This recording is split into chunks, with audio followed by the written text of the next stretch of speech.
What up, everybody, and welcome back to another episode of the Film Bros podcast. I'm your host, JP. This is my co-host, Josh. Hey, everybody. And we back to bring you guys the news. And the news we have today is an enormous day, a big day. It's a crazy day. Before we get started with the actual episode, I just want to let you guys know that this episode and maybe a couple after this episode would just be a podcast exclusive. We are going through some growths within our little studio here. We're putting some things together. Unfortunately, we're not going to be able to get a YouTube video out. So if you guys want to listen, make sure that you guys have those notifications for the podcast sites. That my co-host is going to go ahead and let you guys know in a couple seconds, because the next few episodes, I repeat, will be podcast only. Josh, let them know where they can go ahead and listen to us. Well, if you want to hit us up at any time, Twitter and TikTok. We do have an Instagram now, so that will be at FilmBros Podcast. Same with Twitter and TikTok at FilmBros Podcast. Just look for the logo, which is, you don't know what it looks like because this isn't a YouTube video, but you'll find us. If you want to listen to our other episodes or the ones that that was just said will be podcast exclusive, you can find all of them at Spotify and at Apple Podcasts at FilmBros Podcast. And if you want to support us in a big way while also being able to listen to older episodes from like 0 all the way up to like 11, something like that, Zippy Stream, you can find us on there at FilmBros Podcast. All it takes is a name, an email, and you get updates on when new pods are up on there. So yeah, at FilmBros Podcast, that's all of our stuff. Yeah, with that being said, Zippy Stream is our sponsor of these episodes. They're the ones that let us do what we do. So let's go ahead and hear a quick word from them, and we'll get started with the topics. Today's episode is sponsored by Zippy Stream. If you are wondering how we make money to run our podcast, it's all because of this innovative platform. Here at Film Bros Podcast, we absolutely love using Zippy Stream. It's the easiest way to convert listeners into an email list, but best of all, they find us sponsorship so we can keep making money doing what we love. Suppose you're also a podcaster thinking about starting one. Zippy Stream will help you find and manage a relationship with brands that are relevant to your audience. If you want to learn more, contact us as soon as possible. Everyone that signs up this month will get to claim £10 with, as a joining bonus, which is around $12 or something like that. Just reach out to us by email or social media DMs, and I'll put you in touch with the guys at Zippy Stream right away. Now back to the pod. And that's a Zippy Stream. Like my co-host said, if you guys want to support us in a big way, go ahead and check us out on Zippy Stream. All it takes is an email and a name. You guys get access to our full catalog, and it helps us in a big way. It supports. With that being said, Josh, let's go ahead and just start diving right in because this is a big reveal. So my co-host has not seen anything that we're about to talk about, so this is kind of fresh for him. It was his birthday yesterday. Woo, yeah. 21st. 21. My boy turned 21, so he was doing his thing. I decided to hold down the fort and, take one for the team and be ready for when everything dropped. Everything wound up dropping. We got a DCU slate. We got some answers, and we kind of got some vague ones as well. We'll try to break down and discuss everything that's happening and make it make sense for you. So James went on Twitter today. Actually, the tabloids put out a lot of the slate before he even wound up putting his video on Twitter. There's a video. Yeah, there's a whole video. I'll show you afterwards because it's just going to basically run down what I'm going to tell you anyways. It doesn't give you any answers. I'll tell you that right now. It does not give you any answers. You guys can go check it out. It is on his Twitter. We also retweeted it at FilmBros Podcast. It doesn't give really big answers. I don't know if it's because he can't deem stuff canon or non-canon until the movie comes out. I'm sure he doesn't want to ruin the reputation of certain movies that are coming out. But we got a new slate, and he said that Aquaman 2... will kind of lead into the next set of movies. So it won't just be a hard stop.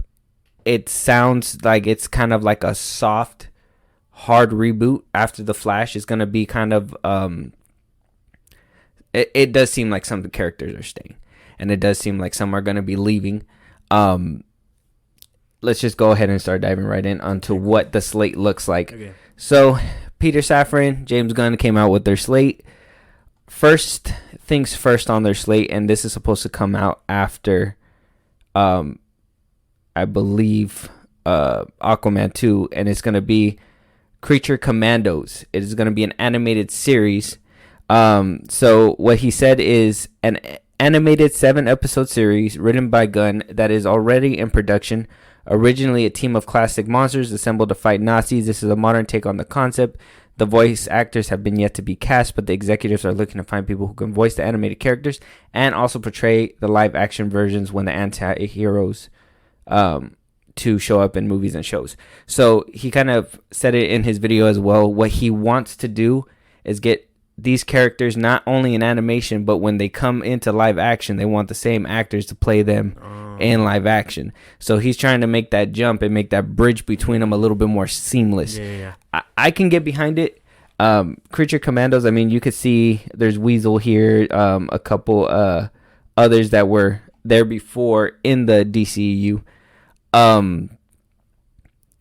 Yeah, I me personally, an animated project like this, it looks goofy and it looks right up Gunn's alley. So I can't say that I'm not excited for it. It looks pretty fun. Just don't know, like you would have never expected it. Of course not. James Gunn always does this. He pulls obscure characters and he does his way with them and brings new light to them and stuff. Mm-hmm. I mean, I guess nothing bad to say about it. I don't think I've heard of this team though. Creature Commandos. Yeah, I haven't either. Apparently it's a comic book, obviously, and he's gonna really lean into. He kind of made it known to one of the tabloids.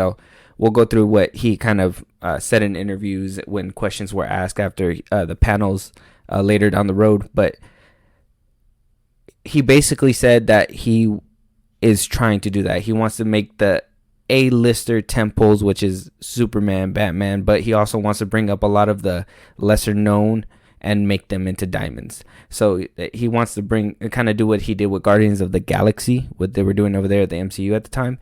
To me, it's kind of ambitious because at this point in time, we have not, this is going to come before like Superman, Batman, the Trinity. Yeah. So it's going to be kind of weird.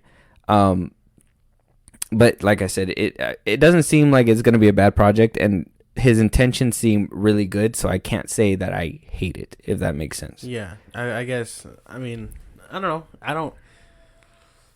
don't hate it either. It sounds cool, I guess. But again, I haven't heard of this team, and then it is coming before Superman and all that. So yeah, it is for him to want to, like, if this is that whole, let's start with Iron Man route or whatever, then okay. But I'm not expecting them to be in the Justice League or anything like that, Yeah. So like it's just a weird start. Yeah, I mean, I'm sure he doesn't want to I'm sure he wants to give some time to breathe and actually get things right. So, starting off with a little bit lesser known characters, and honestly, an animated series honestly seems like it's a safe bet, in my opinion, a very safe bet. But let's move on to the next project, and the next project is a Waller spinoff. We got a Waller spinoff. It's gonna come before season 2 of Peacemaker. So Peacemaker 2 has been put on hold, but it's gonna be Viola Davis coming back, so she's not kicked out of the DCU. God.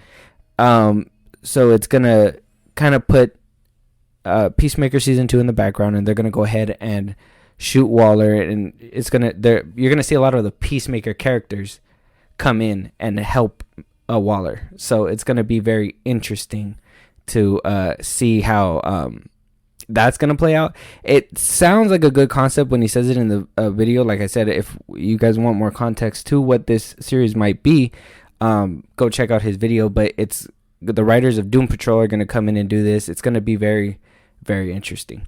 Yeah. That's great. I'm so glad that he's keeping Amanda Waller. She's great. I think she does a very menacing Amanda. It is crazy. And they didn't even go. They didn't have to go the comic route where she's like, she's fat. So like, you know what I mean? Like, so it's good they're keeping her. What would it be about? Who knows? Unless it's her, pulling the strings for the next Suicide Squad or something like that. Because like she has all those ties to obviously the underground criminals and stuff. And then last time we seen her was in Black Adam. Yeah. So she does know about all these powerful beings. So if they're using her as that not necessarily Nick Fury device, but the part to where she knows pretty much everything that goes on, then okay, I'm fine with that. Yeah. Well, he did say in the video that she's basically gonna be that. She's basically Waller's gonna be kind of like that glue to hold everybody together throughout the whole DCU. She's gonna be in a lot, and I think he kind of went into detail of what this thing is gonna be about. I think it's supposed to be, like I said, after the events of Peacemaker, she's gonna be going to jail, I think, and so it's going to be like kind of a weird, role reversal for her kind of thing in the show. He didn't go into much detail. He said that it's in production pretty soon. So be ready for that one. We're going to get a Waller series. Yeah, it sounds cool. I'm not knocking that. That does sound pretty cool. Like I said, I do like Amanda Waller. So can't wait to see that happen. Yeah, that'd be pretty cool to see. Moving on. Now we got our Superman movie. This is going to be his Superman movie. It's called Superman Legacy. It says the movie featuring the Man of Steel that Gunn is writing and may direct, although no commitments on that end have been made. While the two previous titles are meant to be aperitifs, in Safran's words, Superman is the true kickoff for the duo's DCU plans. It's not an origin story, Safran said. It focuses on Superman balancing his Kryptonian heritage with his human upbringing. He is the embodiment of truth, justice, and the American way. He is kindness in a world that thinks that kindness is old-fashioned. A release date of July 11, 2025 has been penciled in. So, Superman Legacy, no word on who's directing, no cast yet. We got a release date though, July 11th, 2025. So we're gonna be seeing Superman actually pretty soon. 2 years seems like it's far, but if they what do you call it? They get everything down, get the director, get a cast ready. I mean, they could start shooting in 2024, be ready by 2025, no problem. So it's interesting to know that they are gonna go into this, and see, this is where it kind of gets muddled for me, because they're bringing back Viola Davis, but they're rebooting Superman. Does that mean they're rebooting the whole core Justice League?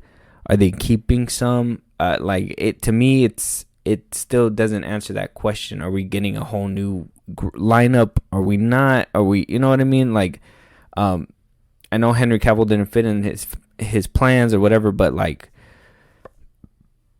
was getting a younger Superman part of the story, or was it actually like, longevity within the DCU? As obviously people age. Henry Cavill's an older guy. He's obviously age older, and maybe they want somebody more in their early 30s or late 20s or something. I'm not sure. I mean, I'd imagine it's both. Obviously, story reasons. They just said they're not going with an origin, so they do want someone younger and stuff.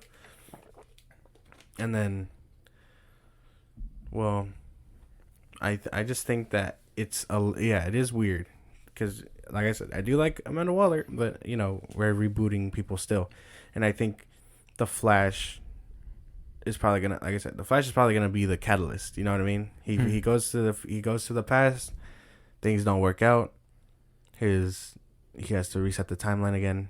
So pretty much after him, that's where this new era will be. You know what I mean? Mm-hmm. I just think it is a weird. It's called Superman Legacy. Yeah. Yeah, that's an interesting title. Mm-hmm. Legacy movies aren't always made well. When I heard it, I thought it was gonna be involving like Supergirl or Superboy, someone like that. Mm-hmm. Like his legacy, not not just about him, if that makes sense. Yeah. But 2025, I told you we get it kind of quickly. Yeah, obviously. I mean, Zaslav said that he wanted it, rushed. So I'm surprised we're not getting it in 2024. But July 2025 seems like the fastest they can pump one out at this time. So excited for it. I mean, like we said, we don't know the cast yet, so I can't say, but I'm sure it's gonna be a big uproar when we hear. Of course. But moving on to the next project, it's Lanterns. Greg Bertolini's long in the works Green Lanterns TV series has been scrapped, and the duo have parted ways with a longtime DC series steward. In its place will be a new take on the space cops with the power rings. Our vision for this is very much in the vein of True Detective, Safran described. It's interterrestrial based. It will feature prominent Lanterns, Hal Jordan and Jon Stewart, and is one of the most important shows they have in development. This plays a really big role in leading into the main story we are telling across film and TV. So, Lanterns are going to play a pivotal role, apparently, and it sounds like it's going to be space cops. It sounds like they're going to be doing a Green Lantern space cops. They're going to be, pulling people over. Hey, you're driving too fast in space. I don't know. It's Gunn's wacky brain. It sounds interesting if it's going to be like a True Detective type thing, because if it's going to be like these murders are happening, but we got to figure out what's going on. So yeah, and sounds like right up the Green Lantern's alley. So I mean, can't say I'm mad at this project either. I've been waiting honestly for a Lanterns show movie. I feel like it's been forever. I remember when they announced that Green Lantern show. Yeah, but that one was in development hell for a long time. And then that picture that Zack Snyder put up with his Green Lantern didn't help anything either. So yeah. Oh man, what could have been? But this sounds cool. It is dope that we are getting Hal Jordan and Jon Stewart. If those two are the prominent ones, then okay. But I do want to see down the line more of them. Yeah. Like will we see Kilowog? Will we see Sinestro? Like, will that pave the way for more Lanterns, or same with like more of the human Lanterns? Because it's not just John and Hal. It's Guy Gardner. It's Kyle Rayner, Jessica Cruz. Like there's a good number of human Lanterns. So it's like, I want to know if they're just gonna branch out or if it's just gonna focus on them two for now. I'm sure it's gonna be like if they're making it like a cop thing, it's probably gonna Kilowog's gonna be there. I'm sure they're gonna be showing a lot of Lanterns within this show or movie. I'm not sure if it's a show or a movie just yet. I think it'll be a show. That's what they wanted, but if it's gonna be a movie, it won't explore as much. We'll probably get like a basic thing or whatever that's gonna help move the plot forward. But if it's if it's a TV series, they're gonna be able to dive in more, show more characters within there and stuff, and not just have like cameos. So I mean, as a TV series, it sounds like it might be better, especially with the whole roster of Green Lanterns and the core and stuff like that. But if it's a movie, please just don't make everything CGI again. Let's not repeat a Ryan Reynolds. I mean, he's literally joked about his own movie enough. Let's not do this to him again or anybody. CGI masks. Yeah. But I mean, it sounds dope. It all sounds cool. Can't be mad at this one either. No. Which is interesting. Let's keep going. Damn. Yeah, it's kind of weird that you're kind of siding with all this. That's why. I'm waiting to see if something's gonna trip you up. Yeah. Next is The Authority. So it's going to be a movie based on a team of superheroes with rather extreme methods of protecting the planet. That first originated in the late 1990s under an influential imprint known as The Wildstorm, run by artist and now head of DC Publishing Jim Lee. One of the things of the DCU is that it's not just a story of heroes and villains, Gunn said. Not every film and TV show is going to be about good guy versus bad guys. Giant things from the sky comes down and good guy wins. There are white hats, black hats, and gray hats, added Safran. They are kind of like Jack Nicholson in A Few Good Men. They know what you want them. You know that you want them on the wall, or at least they believe that. Sounds like it's going to be more of a grounded. This one might be more of a grounded story dealing with maybe political things, politics, stuff like that. Should superheroes be out there? Should superheroes not be out there? This is probably going to be the movie that questions why, or like what's happening. And it is so funny to me because they did that with BVS, with Superman, questioning his existence, questioning why gods are here. And this one just kind of seems like it's going to probably do the same thing, but at a lesser scale with actual people and not, having, a bunch of metahumans. I mean, obviously, they're going to be metahumans within the movie, hopefully, if we get little cameos here and there. But to me, it just sounds like your own little story of should gods be out there. This sounds like something you'd give to Amanda Waller. Am I tripping? Like she might be in this one. She's supposed to be that barrier. Mm-hmm. And that's so she's getting her own show and whatnot. I hope it's tied to this because she's the one on the wall technically in the comics. She's the one that pushes those buttons, and she even pushes the Justice League's buttons. She doesn't give a fuck. What are they gonna do? Stop her? They're good. They're the good guys. Yeah. So it's weird. This one sounds weird. I can get behind it. It just sounds a little funky. It sounds like it's something that the Waller TV show is probably going to set up. It's called The Legacy? The Authority. The Authority. Mm-hmm. Yeah, see, that sounds a little weird. Yeah, it sounds like something that's going to be ushered in with the Waller show. So yeah. I can't say I'm mad at it if they do dive into those political things and, hey, should we actually be doing this? Or, hey, is this actually morally right? Whatever. Yeah. Like, if we explore that little gray area, I'd be fine with that. But like I said, it's just gonna to me, movies like this is just gonna remind you of BVS and how that was so critically panned when they were trying to show you that political side, or what happens when gods are there and people don't understand. Like, it seems like they're gonna try to reiterate it in a different way, but I'm not sure. Maybe this is just me not being able to let go of the past right now. But you know what I mean? Because I mean, even I get what you're saying. Like you can't. There's gonna be things that are gonna happen in these movies you're gonna be like, well, we had that. We had that, and people are gonna eat it up because someone's feeding them a different spoon. You know what I mean? Yeah. So like there's gonna be things that I think are gonna have the elements that Zack Snyder was trying to explore, but they quote unquote didn't work. Mm-hmm.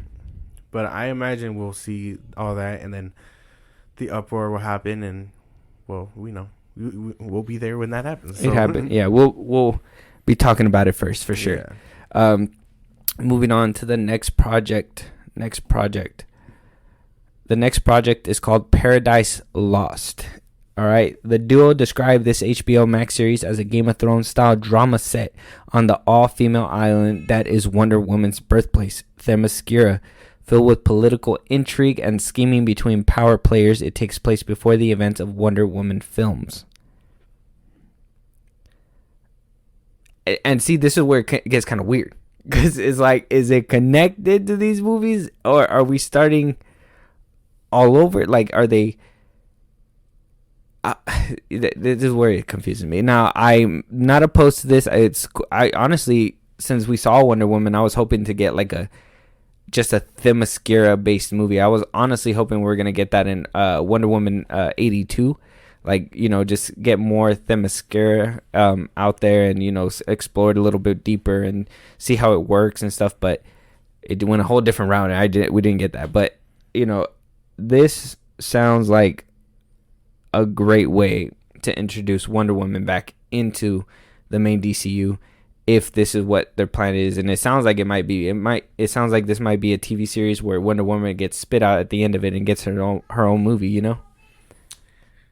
I don't know about this one. I don't know about this one. Just say you hate women. That's not it. I love Wonder Woman. There's no way. She has a lot of characters that I actually really enjoy. Like, well, obviously Wonder Woman. I like Cheetah. there's Donna Troy, there's Cass Sandsmark, like all these people that are part of her lore and stuff. Sounds dope, and I'd much rather see them. But like, what is there to do on Themyscira? If I'm being for real, Protect the mother box. that okay, but that was Zack Snyder's thing. What are they gonna do here? Well, I mean, who knows? What if there's a mother box in there? I don't know if there's lore because I haven't read a Wonder Woman comic in a minute. Mm-hmm. But not much goes on there. The best thing to happen to them was Wonder Woman, and then we know her story. She meets Steve Trevor. They go away. They leave the island. There's not much on Themyscira after that. You know what I mean? Mm-hmm. Unless this is before Wonder Woman, and we see Diana running around and stuff with her mom and whatnot. But like from the movies, there didn't look to be any power struggle or things like that. They understood the queen it was her rule. They followed her. They died for her. You know, there's no way. So it's a little weird that they're trying to focus on this to set her up, but I don't know. It's gonna be weird for sure because, like I said, we don't even know if this is connected to those Wonder Woman. One thing that he did say, what in his little thing, and like I said, we're gonna get to all those comments a little bit later, is that the Flash is resetting the DCU. Yeah. So he made it known that the Flash is gonna completely just revamp everything. So as of right now, in my head, I'm thinking that he's considering, and we're considering these movies to be canon. But once the Flash wipes it all away, I think the only thing that's really going to be canon is going to be Aquaman 2, Blue Beetle, and all them that, you know, is going to come out afterwards. It would be the Flash, Aquaman 2, then Blue Beetle. And he even talks about how Blue Beetle's going to be already made and is going to help usher in his new slate, because the new one, the Creatures one, doesn't come out until after Blue Beetle. Yeah. So that's when his new slate starts. But we're still going to get up until Blue Beetle, which is going to be, I don't know how they're going to play it out on Aquaman 2. I know there's reshoots going on still. I don't know how they're going to do it with Blue Beetle. I don't know if it was already made or if that's going through reshoots, but... Well, isn't that one set for this year? That one's set to come out like middle both of them, year? yeah. Well, Aquaman comes out Christmas time. Yeah. I don't know. Things are... I can see the gears turning with this, but it's taken a lot for me to want to grasp it. You can't tell me that there's things that are going on in this show that are gonna make me invested in Wonder Woman. You know what I mean? I mean, I'm pretty sure they're not gonna have the mascara thing without at least a younger Wonder Woman running around. You know, who knows if maybe Diana is there, but she's a younger Diana. You know what I mean? Like maybe like in her teenage years, and kind of shows you where her rebellion, kind of her rebellious side, who wants to, you know, just help people, kind of shows. Like it seems, and they kind of made it a point to even point out that it's going to be a Game of Thrones style kind of, Game of Thrones style, yeah, drama set, all female island. So I'm pretty sure Diana's going to be in there in some capacity, if not in a small role, at least in some role that's going to set her up to be Wonder Woman at the end of all of that. 100%. I can't say no that's not going to happen. That one's a little shaky. Yeah, I'm not vibing with that one too much. Okay. We'll take that one. We'll take that one. Moving on. This one is where it gets interesting. We get the Brave and the Bold. This is an introduction of the DCU Batman, said Gunn. Of course, Bruce Wayne, and also introduces our favorite Robin, Damian Wayne, who is a little son of a bitch. The movie will take inspiration from the now classic Batman run written by Grant Morrison that introduced Batman to a son he never knew existed, a murderous tween raised by assassins. It's a very strange father and son story. Favorite?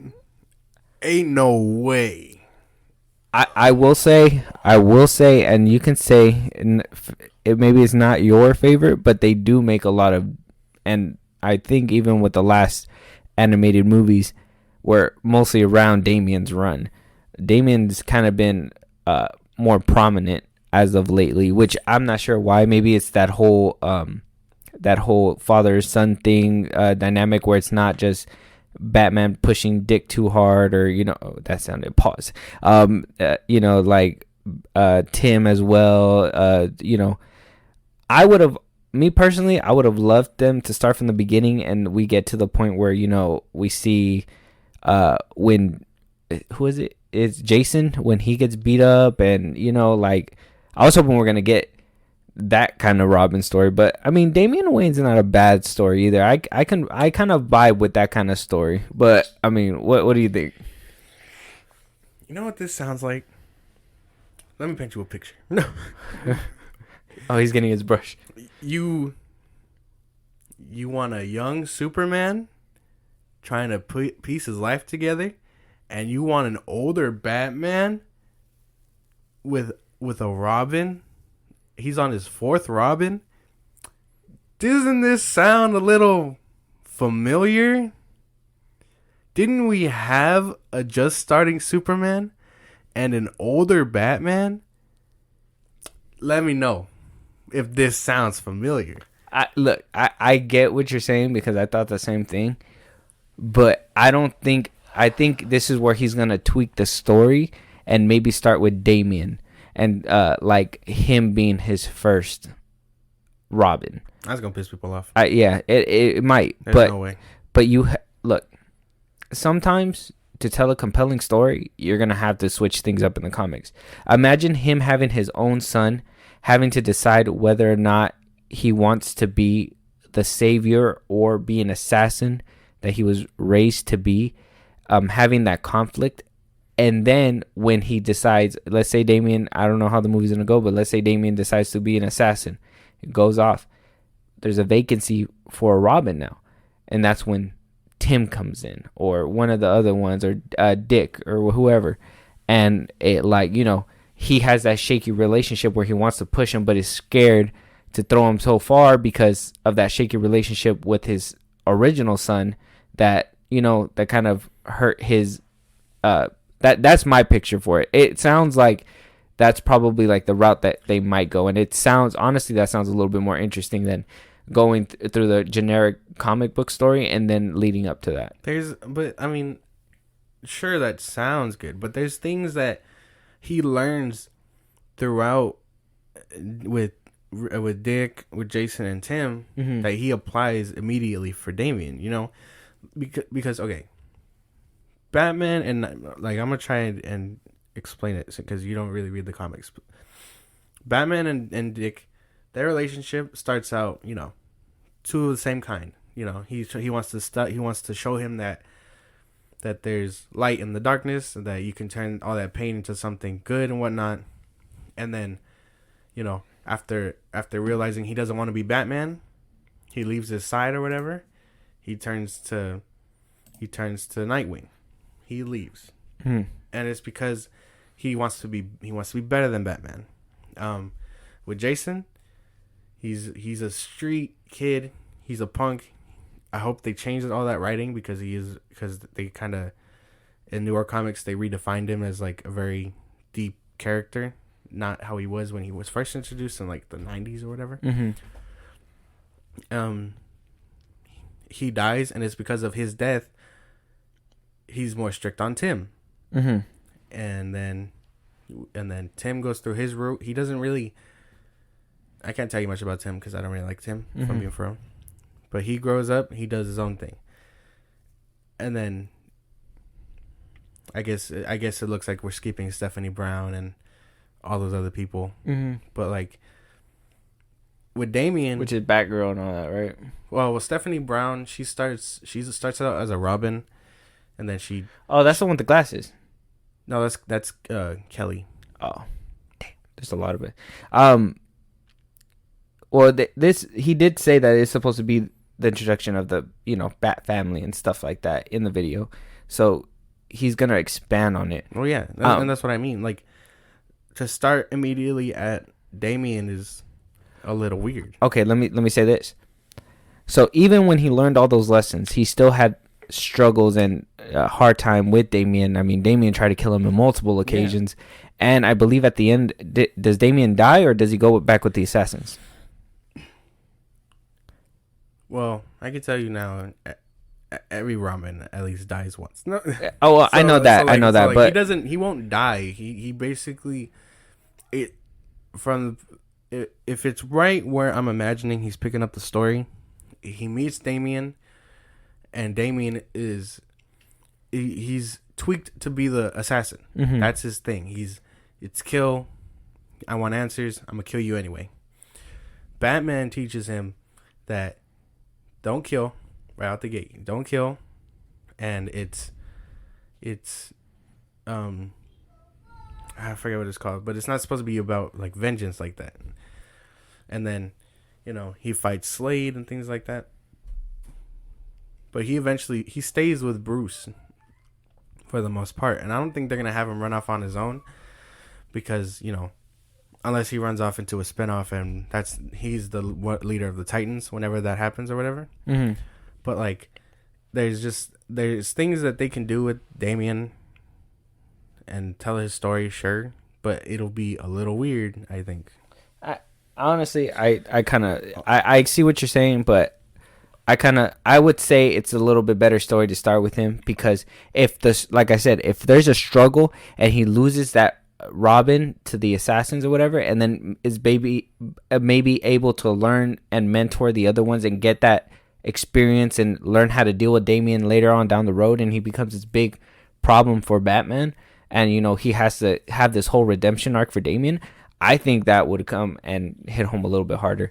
But that's just me. I'm not opposed to it. I can't say that I am. I just want to see a Robin on screen. All I'm saying is this sounds a little familiar. Okay. All right. I'm saying. That's fine. But honestly, it doesn't sound like a bad idea. That one, I'm shaky with that one. I can't. No. Don't be shaky. It's pretty good. No. All right. So next, for the slate, we are getting the Batman sequel, and that's gonna come October 3rd, 2025. It says Pattinson will continue to portray the Dark Knight in at least one more crime saga movie directed by Matt Reeves. The movie, the executives revealed, will be released October 3rd, 2025, and is being titled The Batman Part 2. So we're getting, and this is where it kind of gets weird for me, and that gets weird for me. This is where it gets weird? Yeah, because you're trying to introduce a new Batman, right? Batman Brave and the Bold with the Robin, and say that that's the DCU Batman. But you're going to put out Superman Legacy with Batman Part 2 in the same year? That's going to confuse people.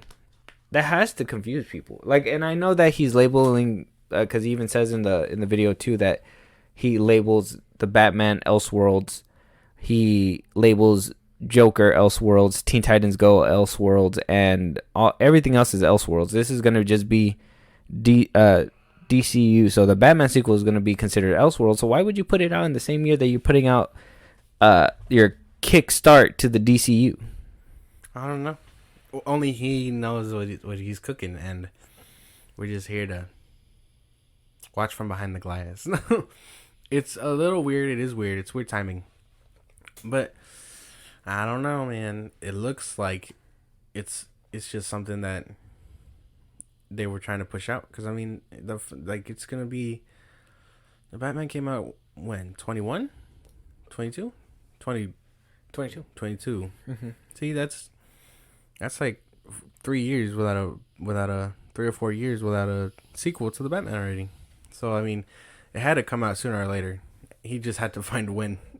No, yeah, you're right. And, I mean, I can't be mad at it, like I said. I mean, we knew the sequel was going to come out regardless. Yeah. So, can't be mad at it. To me, it just seems like it's going to be confusing. 100%. And that's going to turn off some audiences. And I feel like, and that with these plans like this, at least so far from what we're getting, it's going to be very hard to attract people, especially the general audience. You know what I mean? Mm-hmm.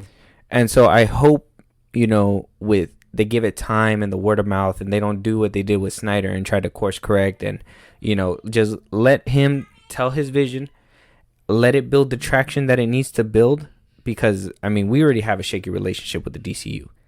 Let it build that relationship with the audience again. And, if things get better, if at one point you see that all his movies are flopping and it's all critically panned on, all the social media sites, reviews say that it's bad, then yeah, obviously there's something wrong there. But if it's making numbers, even if it may come with a bad review here and there, you know what I mean? Yeah. Just push forward. That's all I gotta say. Just push forward, because things build. And when Zack Snyder was behind the camera, it looked like it was gradually building. And they just completely were like, no, it's not building fast enough. So hopefully they back off and we see something happen. Next up, we're getting a Booster Gold series for HBO Max. Dear God. Based on the unique and lower-tiered hero created in 1986, Safran said of the series, it's about a loser from the future who uses basic future technology to come back to today and pretend to be a superhero. Gunn described it as an imposter syndrome as superhero. Chris Pratt as Booster Gold? Question mark. That would suck. I wouldn't vibe with that. As Booster Gold? I would hate that so much. Yeah. I can't. It's a series, so I can't be too mad. If it was a movie, it'd be kind of like meh, but if they're gonna actually expand on this character, I'm actually with it. I know we couldn't. I know the general audience wouldn't be able to tell apart Blue Beetle and stuff. I'm trying to remember if they said Ted Kord exists or not. When? Well, during Blue Beetle. The movie? Yeah. It hasn't came out yet. No, I'm asking, trying to think if they casted someone like that. Oh, who plays Blue Beetle? Yeah. It's supposed to be the Hispanic kid. No. Okay, see, now you're showing me. Okay, so what am I showing you? Okay, so there's two Blue Beetles. Yeah, it's the white kid and the Mexican kid. It's Ted Kord. Mm-hmm. He's the grown ass adult. He's the one that's usually working with Booster Gold. Oh, gotcha. He's more tech based. Yeah. Blue Beetle, mm-hmm. Jaime Reyes. Mm-hmm. Jaime, that's his name. Jaime Reyes. What do you call it? He's the one with the alien scarab on his back. Yeah. That's what I mean. See, so you wouldn't have even known. You know what I mean? So when I said Ted Kord, that's the guy's name. Okay, comic book guy. Well, no, I'm just trying to. That's yeah. No, I get you. Though. Yeah. General audiences wouldn't know that, but I know. I think general audiences know Jaime more. Yeah. So like if they were, that's why I was trying to say, if Ted Kord exists, would we see him in the Booster Gold show? Because then that would probably sell it to me. But I don't really care for Booster Gold like that. Okay. Well, we could listen out for news about that and see if there's a Ted Kord in this one. But as of right now, it's barely being, I believe, written. It will be a series, so I'm cool with that. And whoever they cast, a lot of people are speculating it might be Chris Pratt. And I hope not. I hope they get a real blonde. That's yeah, because he's supposed to be blonde. I seen a picture of him. He's blonde, yeah. It'll be interesting. And honestly, I didn't even know that was his get up or his gig or whatever. I didn't know he was from the future, but that actually sounds pretty funny, to be honest. So yeah. If it puts a little funny spin to it, I'm cool with it. There's a lot of things that come from the future. I know. Is there any before we can? Is there any speedster things in this? No. Damn. None at all. Not that I'm aware of. That's crazy. All right, then never mind. Keep going. All right, cool. Moving on. Next is Supergirl, Woman of Tomorrow. Yes. Taking its cues from the recent Tom King written miniseries, the movie project promises to have a different take than what most think of when the idea of Superman's cousins come to mind. We will see the difference between Superman, who was sent to Earth and raised by loving parents from the time he was an infant, versus Supergirl, raised on a rock, a chip off of Krypton, and who watched everyone around her die and be killed in terrible ways for the first 14 years of her life. Yeah. God damn. And then come to Earth. She is much more hardcore and not the Supergirl we're used to. So this is gonna be a hard bitch. She's gonna be a fucking badass, Man, bro. does that mean they're getting rid of the one that's supposed to be in the Flash? I mean, they could potentially use her again, but I don't think that it's gonna be the same character that comes out in the Flash. So it leads me to believe, like, and I know that they were saying that they were doing some reshoots and stuff like that. So I don't know. Like I said, the Flash is gonna reboot the DCU, but we don't know until we see it. We don't know to what capacity, and we don't even know if it's gonna reboot like Supergirl altogether. You know what I mean? Like, I would hope Sasha Calle can stay, and I hope. And we're like I said, we're gonna get to those comments, but I hope that Leslie Grace can come back as Batgirl one day. I mean, that's just what I hope. But I mean, if it doesn't happen, then it's just gonna be another Henry Cavill thing and just move on. That's so weird. I hope they don't get rid of Sasha. The movie hasn't even came out yet, and I love her already. You know what I mean? Like, yeah, she looks good in that suit. She looks so good. So I hope they keep her. But I mean, a Supergirl movie sounds badass to me. That sounds dope. She never really gets time to shine, and then she's always just, well, she's Superman's cousin. Like, but no, she's our own person and stuff like that. She's cool. Yeah, I vibe with. And to make her like a badass like warrior, because if she's gonna be seeing like a bunch of deaths and be on a planet that, or like a piece of Krypton that is killing people, she needs to be tough, and she needs to like figure out different ways to survive. So it's gonna be interesting to see this kind of Supergirl, this kind of iteration on screen for sure. Moving on, the last project is a Swamp Thing horror film that promises to close out the first part of the first chapter, which chapter 1 is going to be called Gods and Monsters. This is the chapter 1 slate. He said it's subject to be moved and stuff if necessary, but as right now, this is what they got locked in. Swamp Thing is going to be the last thing to show. I saw the show when it came out. It sucks that it only had one season, but I really liked it. And if it's going to lean into the horror aspect of this, I'm really down. Because it seems like with all these, it looks like we're getting like a variety, right? We're getting comedy with Booster Gold and what's that other one up there that we were talking about earlier? What's it called? The Creature Commandos. So it seems like we're going to get something funny. Maybe the Lantern Show might be sprinkled in with some comedy because it's supposed to be a cop show. It looks like we're going to get, obviously, regular superhero stuff with Superman Legacy and Batman. Spy and, espionage stuff with, like, Waller and the Authority. It seems like we're getting a drama series, all-female led. It just seems like we're getting a bunch of different projects. So having a horror movie on top of that, this is what they need to do. They don't need to copy Marvel. They don't need to be them. They got to lean into this shit, right? Lean into the things that Marvel can't do. Marvel can't make a horror movie, but Warner Bros, bro, they can make that shit bloody and make you want more. Like, they can do all kinds of things, and this is what they need to be leaning into. That's something horror, and it sounds like a good way to cap off. Swamp Thing is a good character to me. Yeah, I guess that's the perfect way to sum it up. I like Swamp Thing. He's a nice character. All he really cares about is the green and how that all works. How do they make a horror movie out of this? I have no idea. Oh, there's ways. I've seen Swamp Thing like in Young Justice and a couple other outlets that they put him on, and honestly, I don't know if you've seen that Swamp Thing, that season 1 that came out. It was supposed to help like the DC universe thrive. It's actually really good, and that one was kind of horror-y too, and it was actually a good watch. It sucks that it ended really early because it only had one season, but I thought it was amazing. It was very, very sad to see it go so soon. Yeah, but this will be interesting. Yeah, that does sound kind of interesting actually. And a horror film, a movie, oh man. Ooh, that's gonna be crazy. I don't know what they're gonna do, but it sounds like it might be a really good concept. But that's gonna close out the Gods and Monsters chapter 1. Yeah, I feel like I summed it up when I was talking about it too. But you have any more thoughts, comments, anything that has to do with this slate? No, not really.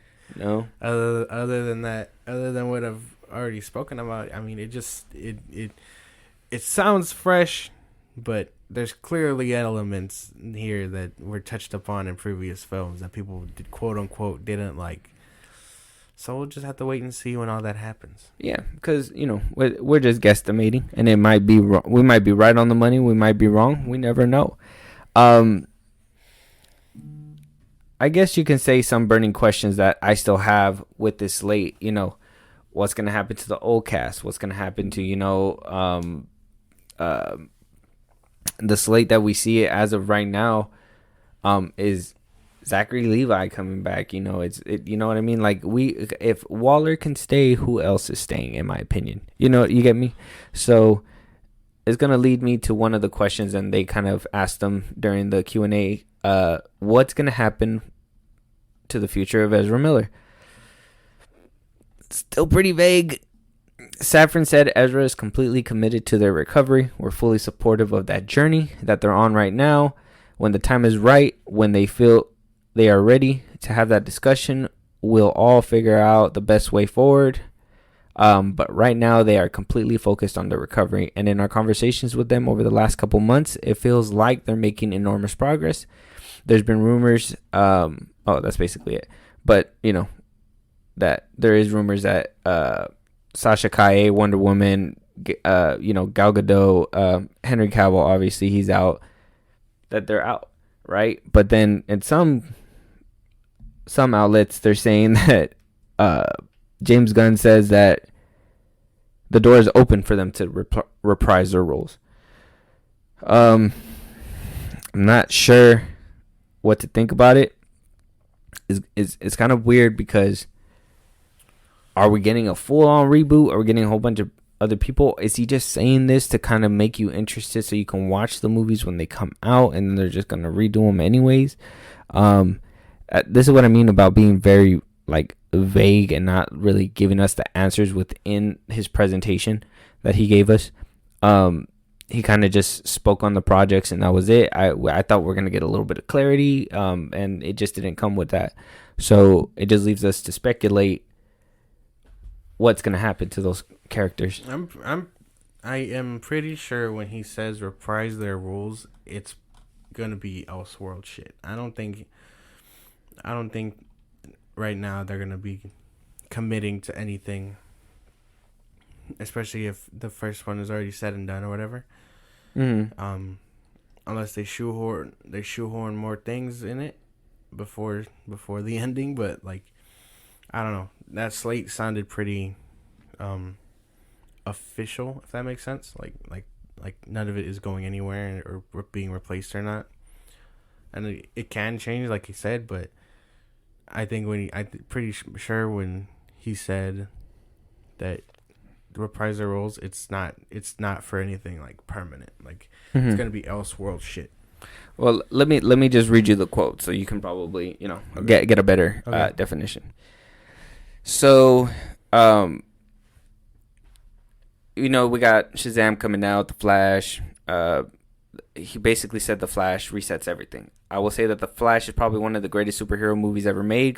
Gunn also said, though, then wiping away any doubt about the future of Gal Gadot's Wonder Woman, Jason Momoa's Aquaman, and Zachary Levi's Shazam, Safran emphasized, these 4 movies are terrific. There's no reason why any of the characters or the actors that play in those characters are not part of the DCU. There's nothing that prohibits that from happening. We'll incorporate characters from the past, but mostly we'll cast anew, added the producer of Aquaman. And then he goes on to say, as everyone here probably knows, the history of DC is pretty messed up. There is the Arrowverse, there is the DCU, which then split, became the Joss Whedon Justice League at one point, became the Snyderverse at the other point. There were Superman and Lois. There's the Reevesverse. There's all these different things Gunn said at the top of the session. Even us, we came in and became the Peacemaker and sudden Batmite, the real guy, whatever. So basically, from what he said in that those couple statements, he acknowledges everything was split. Him, or at least Safran, because I think the quote came from Safran, saying that there's still a door open, and them not really clarifying whether or not these characters are going to walk through that door. him saying they're gonna mostly cast a new just kind of tells me. I mean, if you're gonna recast Superman and Batman, why would you keep the same Wonder Woman when you could just, you know what I mean? Like, are they just saying this until the end of Aquaman and things are gonna change, or sure. after the Flash maybe? They're not gonna shoot themselves in the foot and be like, oh no, they're gone, because the movies are coming out. Mm-hmm. They're coming out next month. Yeah. So, I mean, like, there's no way he's gonna be like, oh, all those movies you watched, yeah. They're not coming back, so enjoy them while you can. No, like, you know what I mean? Like, they're not gonna say that. They're just gonna be like, there's a chance. You don't know. There's a chance. But like, yeah, there's no way that they're just gonna outright be like, oh no, they're not coming back. So just watch the movies. No one's gonna do that. You know what I mean? I mean, I know, but some part of me says like it's kind of being dishonest of them to not be. So I would just say they should just come up front with it, let everybody know, let it simmer, because you not having that full transparency later on is going to make them think like, at least the people, they're going to think like, oh, what if they're lying? What if they're not giving us all the information? Like, if they're already being transparent, just be transparent all the way. Like, just say, all right, Cavill's out. We're recasting, whatever. I mean, Jason Momoa, we don't even know if he's coming back as Aquaman or not, we got that announcement thing where he did on the video, and then nothing came about that. We haven't even, I thought they were going to acknowledge it in this thing, and they didn't even acknowledge it. So it's like, like, if things are turning like they say, Lobo will be in space. He can show up in the Green Lantern show, or he can show up in that the creature one or something like that. I don't know if things are turning like how they say, but I'm pretty sure they're just saving it because they can't tell us that they're not coming back. But yeah, it does sound fake as hell because I mean, we should know if they're coming back or not. But again, they're just not going to tell us because they want us to see the movies regardless. Yeah. Yeah, so that's going to be interesting. And then, I was talking to you about it the other day, but Dave Bautista basically saying that, he pitched being Bane one more time to Gunn. They work together on the Guardians of the Galaxy. He's gonna, we're all assuming he's gonna take his bow out in Volume 3 coming up, so he's gonna have a lot of free time to play Bane. But he says I have had conversation with James about that. But I think the direction he's leaning in, completely rebooting the whole universe, he's starting from scratch, and I think you need to do that. So if that's what he's saying, you know what I mean? He goes ahead and talks about the longevity of the films and why he can't do it anymore because he feels like he's older. But I mean, I don't know. What do you think? Well, yeah, it makes sense that he turned it away. If he was pitching it for a cool minute, and DC was being DC about it, then it makes sense that he just want to be like, all right. And then he can't be Bane for a cool minute because he's older, and he feels like one of the more genuine actors. Like, he'll literally tell you what's up. You know what I mean? Yeah. Unless obligated not to, like with Marvel and all that. Yeah. But like, he feels like the type that'd be like, no, yeah, I'm gonna be Bane or something like that. But here it just sounds straight up like he knows he's too old for that, and he's being honest. Yeah. So I mean, it's good that he's making that acknowledgement, and he's like, I can't do it. I'm out. So I mean, whoever they get for Bane, or if they even have a Bane in that DCU move coming up, then we just have to wait and see because it's not gonna be him. And this leads to and this is just gonna put the icing on the cake because it kind of just says a lot, and it's kind of frustrating because we're trying to move forward, but a lot of people are holding on to the past, And I get it, we miss Henry Cavill, and saying that we're getting another Superman, like it just, I guess, brought up a lot of old stuff. And James Gunn decided to respond to people saying that he fired Henry Cavill, and he decided to say, James Gunn said, "I didn't fire Henry Cavill. He was never cast. He was in a cameo, and that was the end of the story. I like Henry. He's gotten dicked around by a lot of people, including former regimes of this company, but our Superman isn't Henry for a number of reasons." He doesn't go to specify what those reasons are, but basically came out to say that. Now, like I said, I don't think it's right that we're holding on to it. I think if Gunn is getting rid of Cavill for the sake of the story, I'm all for that. There is rumors out there saying that he hates Cavill, and that's probably the reason why he wanted to get rid of him. I know that Zaslav was really lobbying to get Cavill back as Superman, but the thing is that Gunn is the guy who says yes or no. You know what I mean? Like, if it's gonna be coming down to DC, he's gonna be the one to say yes or no, unless Zaslav says something different. So for you to say he was never cast, which, don't get me wrong, I get that. Like, he probably didn't sign any contracts and stuff. That was probably a word thing. I think Cavill came out and said at one point that it was a verbal agreement between them. A verbal agreement between them to, like, continue playing Superman whenever they get to that conversation or that point.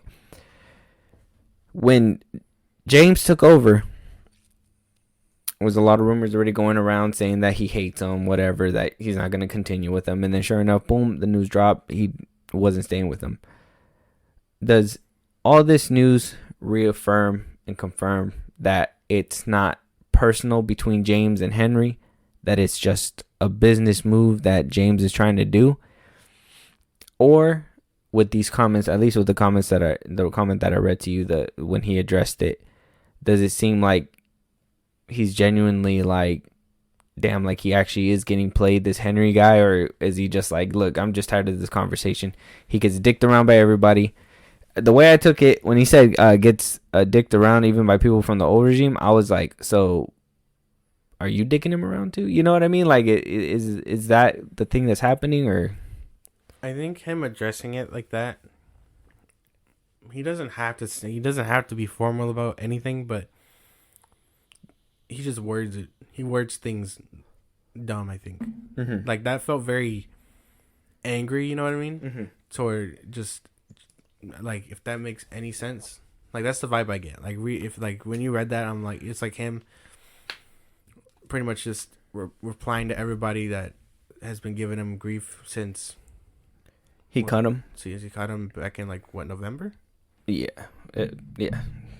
Yeah. And so he was just like, well, I didn't fire him. He got dicked around. He was in a cameo, and that's it. You know what I mean? Like, mm-hmm. Like it sounds very angry, if that makes sense. Okay. I don't know if it's personal or not. I think it's personal. That's just me. like if Zaslav really wanted him, he'd make James, do it, Yeah. But if he's just like, if James is just like, well, no, I'm trying to tell a different story, then mm-hmm. Zaslav will be like, okay, let me see what you got then. Yeah. But I'm not saying he could have been put in, but I'm not saying that he should have kicked him out either.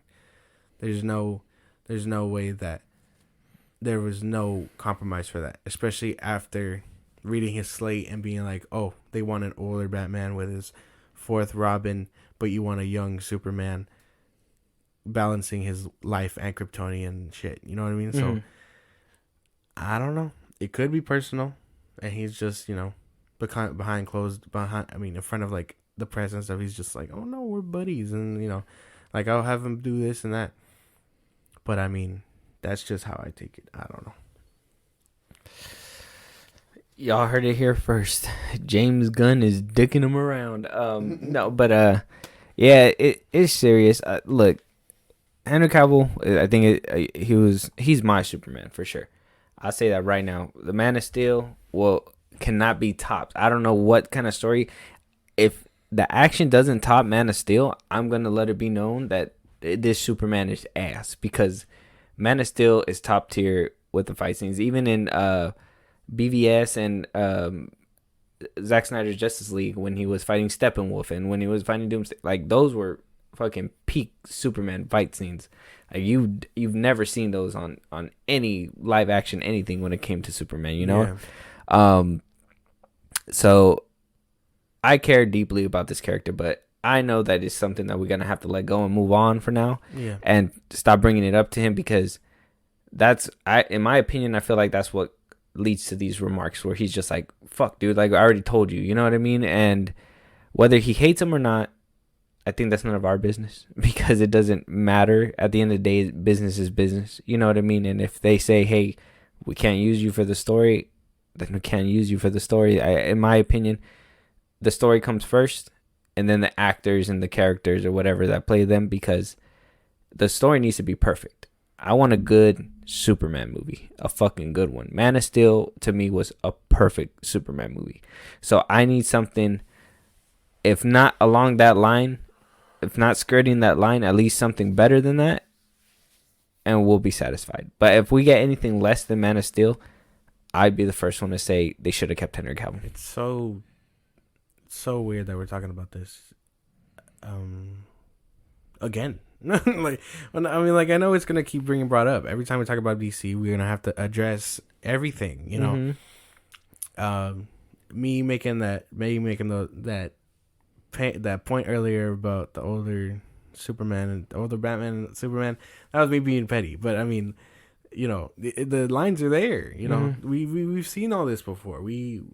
There's no way that we couldn't have Cavill. We couldn't have another sequel to Man of Steel, you know, or whatever. And then, yeah, if the action isn't top tier, it's gonna be bad. It's gonna be bad, and we're gonna have another Superman Returns situation. Because they didn't have too much action, but Lex Luthor is more of he's a mental thinker. Yeah. He's not like, sure, he builds the robots so he can fight Superman, but at the end of the day, Lex Luthor is like how he was in BVS, pulling strings. Yeah, he toys with them. Yeah, so I just want to put it out there. I enjoy Superman Returns, so. Well, that's why. Like I know, you know, I do too. Like, it's like my second favorite Superman movie.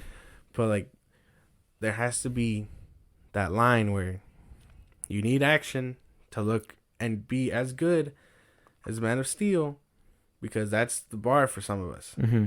And then you don't want it to be too boring with no action, like some people say Superman Returns is. You have to find the middle ground to, you know, appease people. Yeah, because they said that Man of Steel was way too much action. Quote unquote, way too much action. But yeah. No, there's no way. And well, I mean, let's say the whole third act is probably full of action. But I mean, to me, it would have been some bullshit if it was just some like whatever action scene. You know what I mean? That was a badass action scene. Not only did he pepper in like a bunch of great fight scenes in that third act, but like even peppered in, you know, that Wayne Tech with the satellite.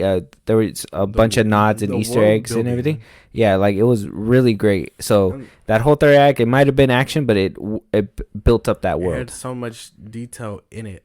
Like, it didn't just feel like I was watching a Superman movie, because you saw LexCorp, you saw, like you said, you see Bruce Wayne Enterprises or whatever, and you kind of have to have that in a movie that you say is connected to other things. Because think about it in Arkham Knight, but for those that have played it, if you haven't played it, what are you doing? But for those that have, what do you call it?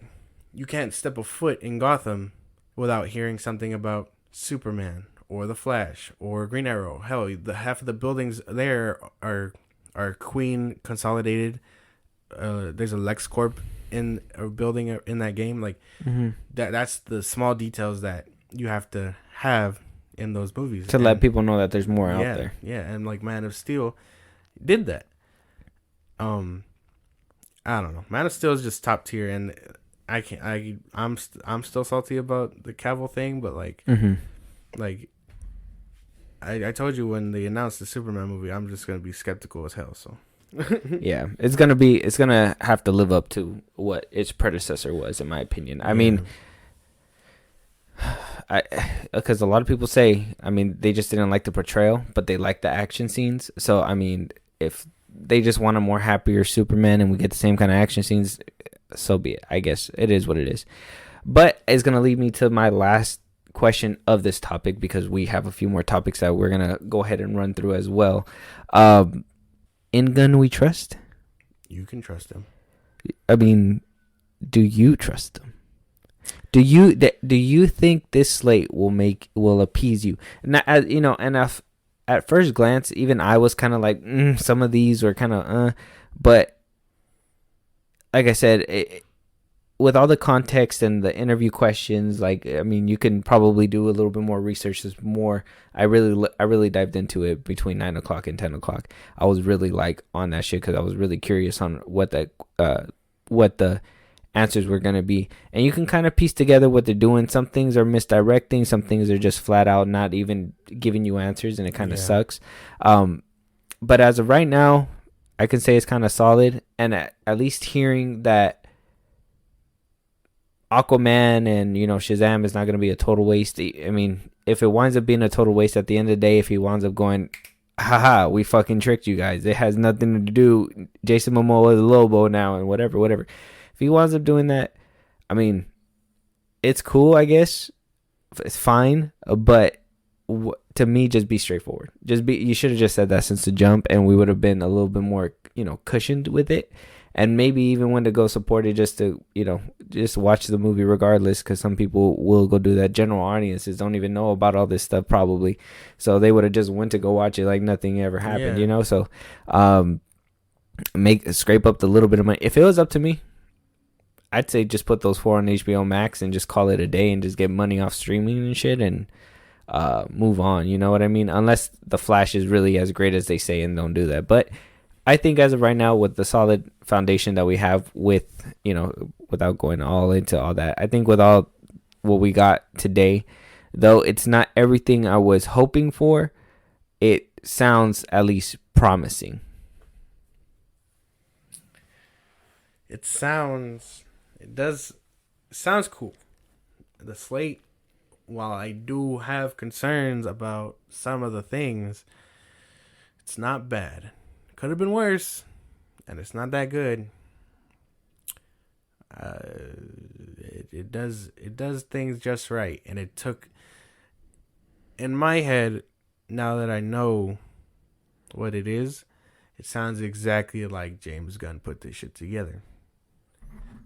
Starting off he did. Starting off with obscure characters, that's the James Gunn stamp. No, yeah, I mean, 100%. I honestly believe, at first glance when I seen this, I literally said, this is James Gunn written all over it. Like, there's no way around it. It's all James Gunn.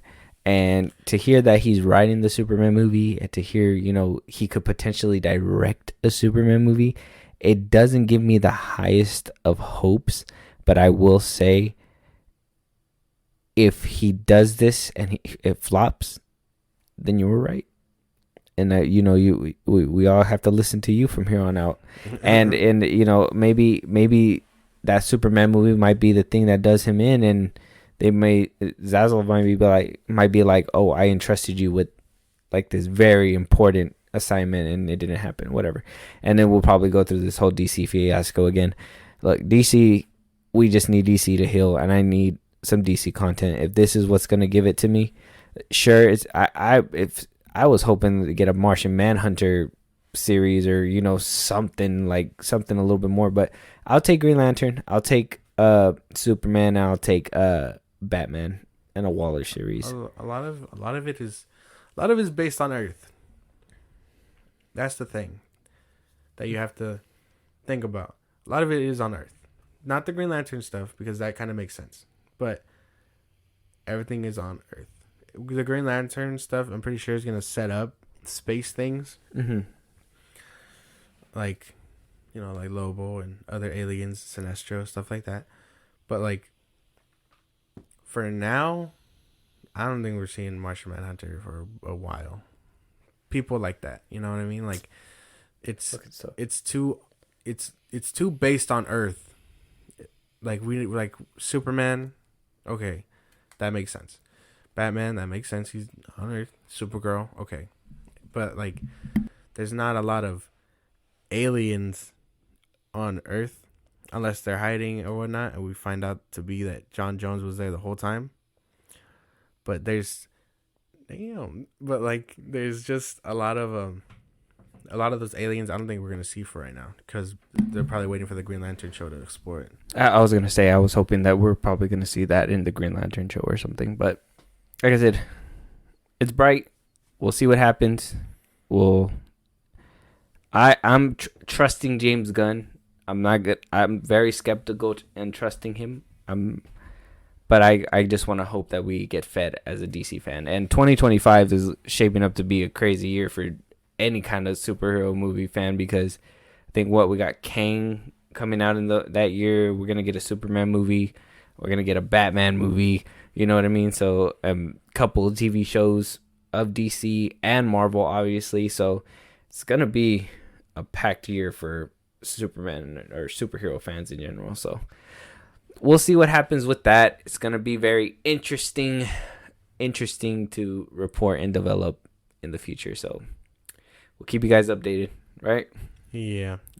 Don't sound so down about it, man. Well, I mean, this is everything that I knew was gonna happen. I've called this since we talked about it in November when he took the keys. I was like, I was gonna be skeptical when he took the keys. I was skeptical when he announced when he didn't bring back Henry Cavill. You know, I cried. So, like, I mean, while I am willing to watch these movies and put some trust in James Gunn, I've seen the things he makes. I've seen Suicide Squad. I've seen Peacemaker. I know his writing. You know, I don't want to hear poop jokes and fart sounds in a Superman movie. I don't think that's what's gonna happen, though. I mean, we've seen other movies that he's made. Brightburn, that's one that he produced and had a heavy hand in and everything. It wasn't a bad movie. The Suicide Squad, yeah, there was a lot of dumb shit in that one, but I mean, I'm guessing that's how it's supposed to be.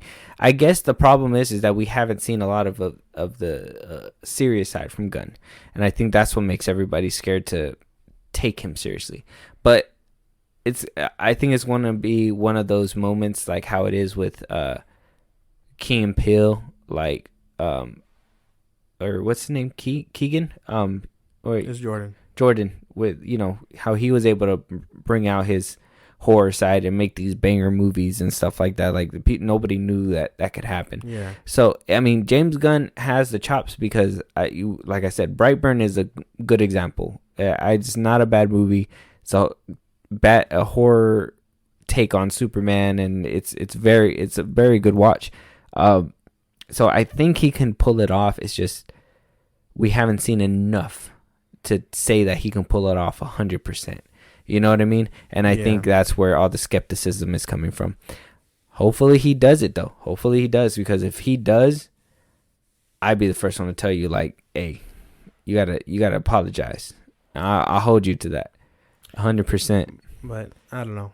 I'm still shaky about all of it. Did you see the text that I sent you? Who they thought was gonna play? I saw it, but I didn't see the clip because I was you know, oh, okay. I was doing my own thing. I was not gonna sit on my phone. We were fucking it up. So no. I understand. It was your birthday. I just wanted you to at least see. I saw but you saw the actor, right? Yeah. Just based off his face, what'd you think? No, I couldn't see it. I'll have to see the clip. Mm-hmm. But at first glance, no, I don't see it. Okay, all right. Just saying, because they're saying what's his name again? Wolfgang Nevokorovitz or something. They, you know, it's kind of like a fan cast that people want, and apparently it's a rumor saying that it's a name that James Gunn is pursuing. So we'll see what happens down the line, but it'll be an interesting development. In Gunn we trust. All right, moving on before you get started again. Yeah, move on. Another DC project that, honestly, I don't even know if it's still in the works or not, or if it is or if it isn't. Is it an Elseworlds? Because it wasn't addressed in the video, James. Keanu Reeves Constantine 2. So this came out like yesterday, basically saying that Keanu Reeves basically begged for Constantine 2, that he said this is his quote, I don't know if it was unfinished business, but it was definitely a role that I loved, and I thought that Francis Lawrence, the director, did such an amazing work. I loved playing that character, and I really enjoyed the film. I was like, and he adopts Oliver Twist's voice, can I please have some more?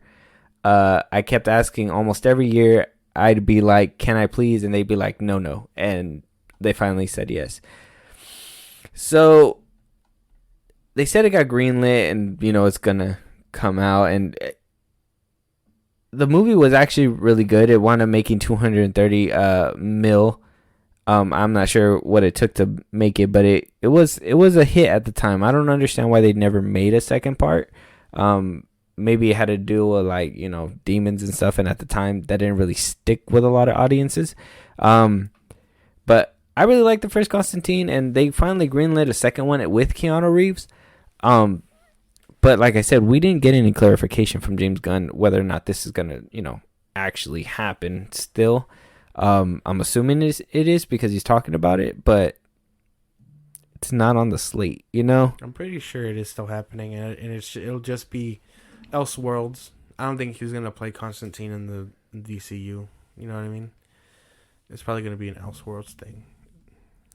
Yeah, probably. But like I said, this is one of the things where I was like, man, I wish he would have touched up on this, because he did talk about Joker, that's going to be Elseworlds. He did talk about Teen Titans Go. I mean, that's a cartoon show, and he talked about like all those shows being Elseworlds stuff. Yeah. But no mention of this one. So I'm not sure if this one was greenlit before him. Well, it was greenlit before him, but I don't know if this is like something in Pamela's hands, the Warner Brothers person who deals with all that shit.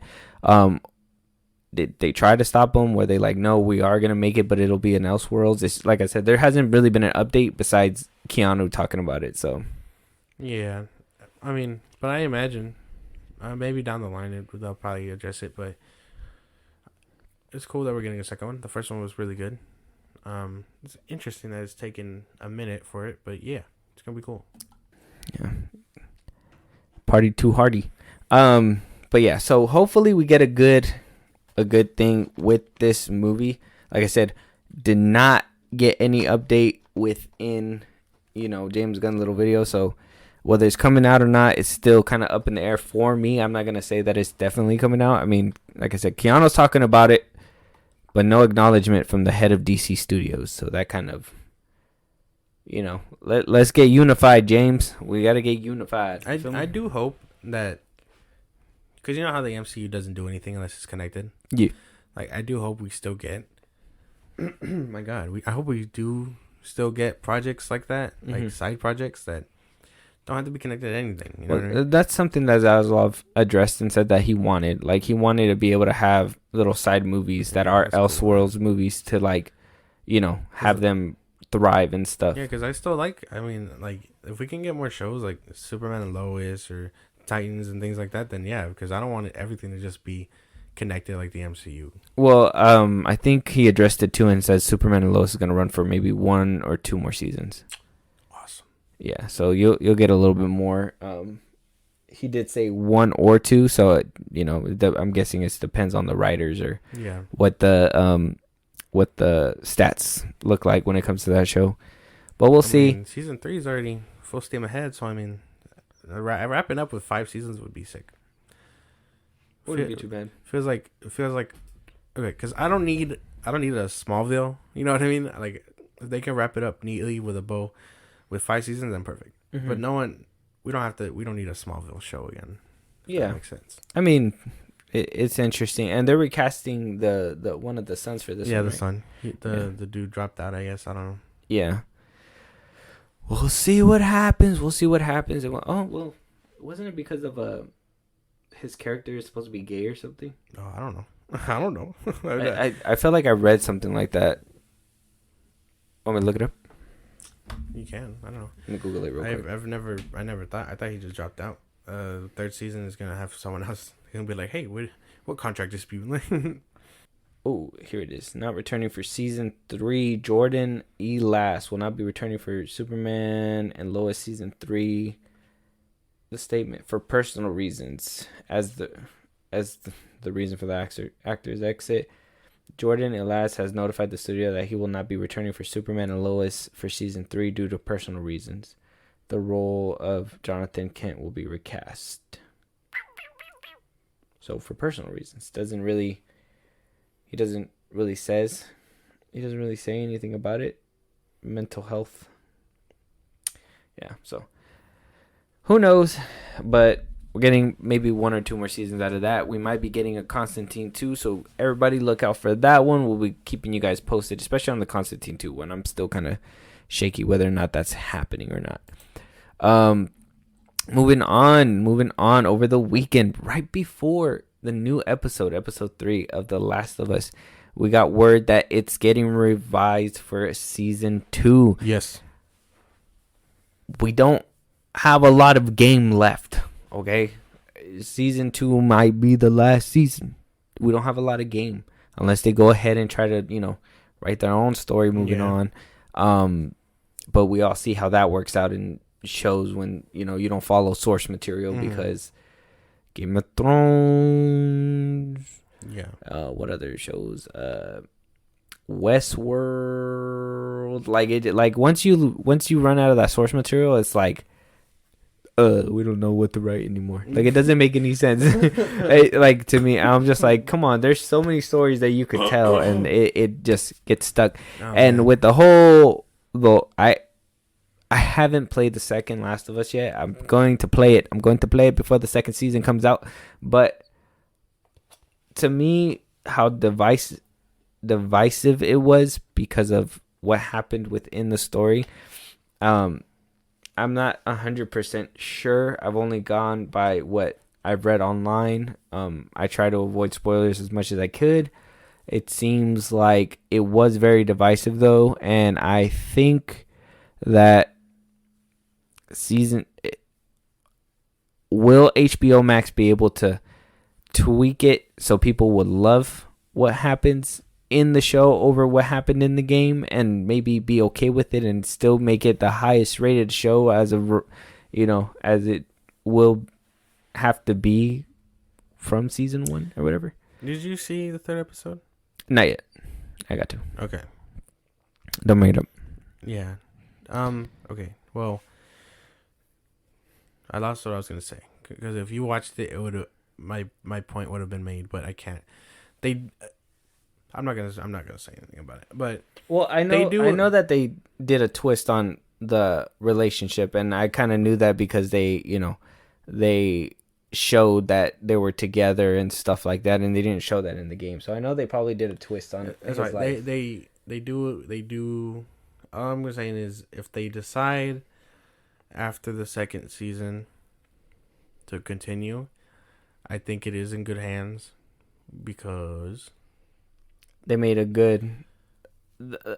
Let's just be upfront. I know that they strayed from the game because, like I said, they showed images of Frank, and in the game he's just found there, hung up on the rope. Don't even show him or anything like that. So I already know that they're doing a little twist. Are you trying to say like the way that they changed it in this episode? Like they did a really good job, and you could kind of see. That's what I mean. Yes. Okay, and you could see what happens in season 2. I was just trying to tiptoe so I didn't spoil it. No. Yeah, they just do a really good way of taking the source material and doing it well. So even without the source material, I think they'll be fine.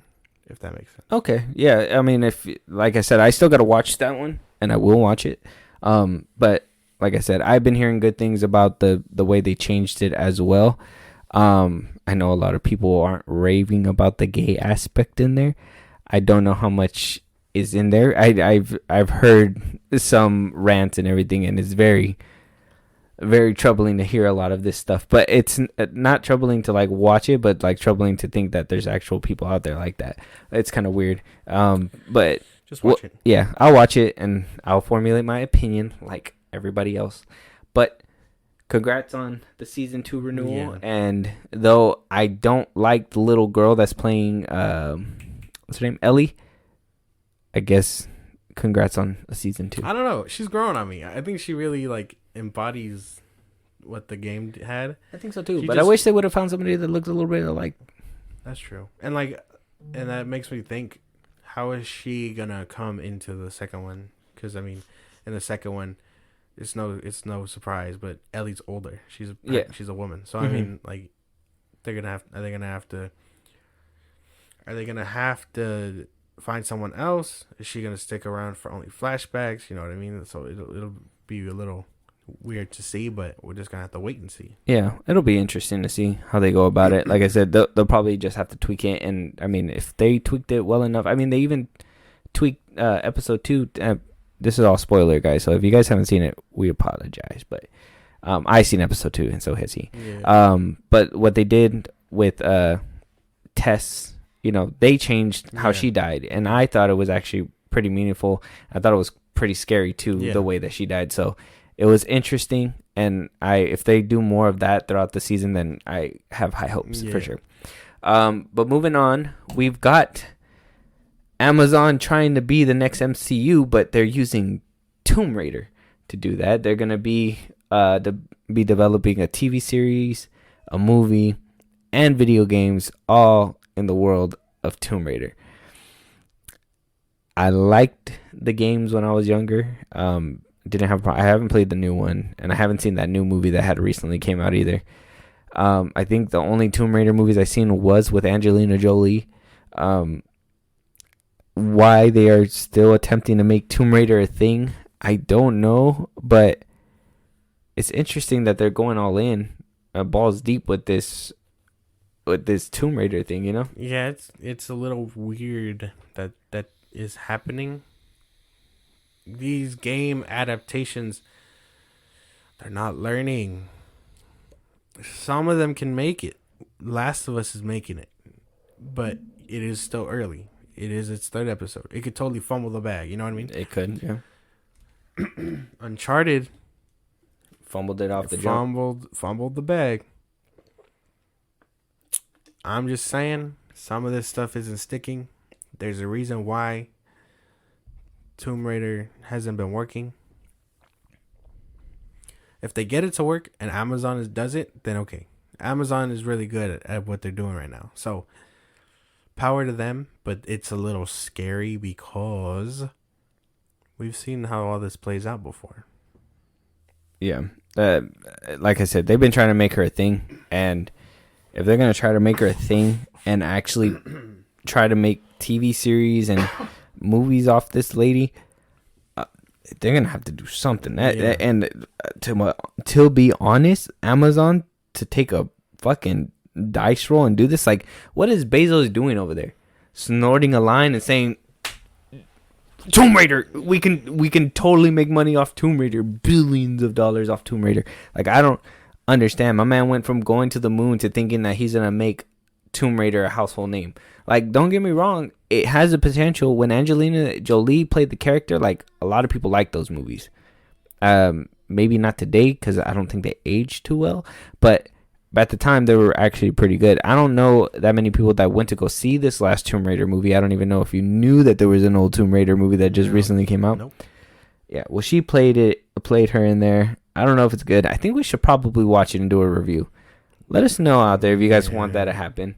But yeah, I don't know what they're doing.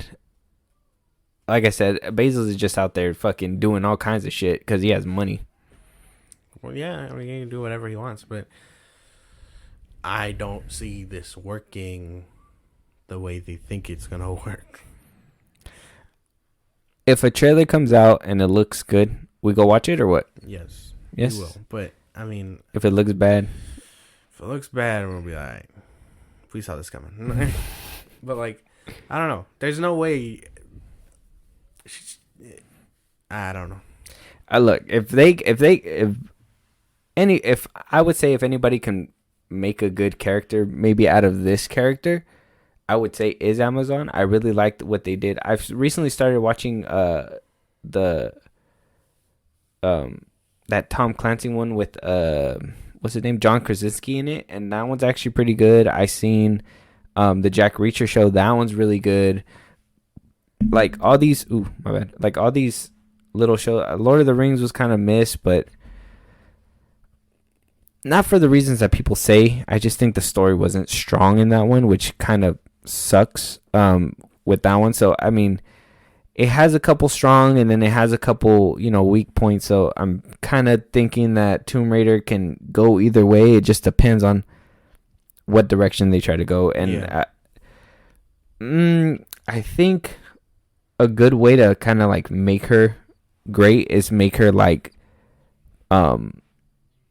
Uncharted. Yeah. I would say do something like that with her.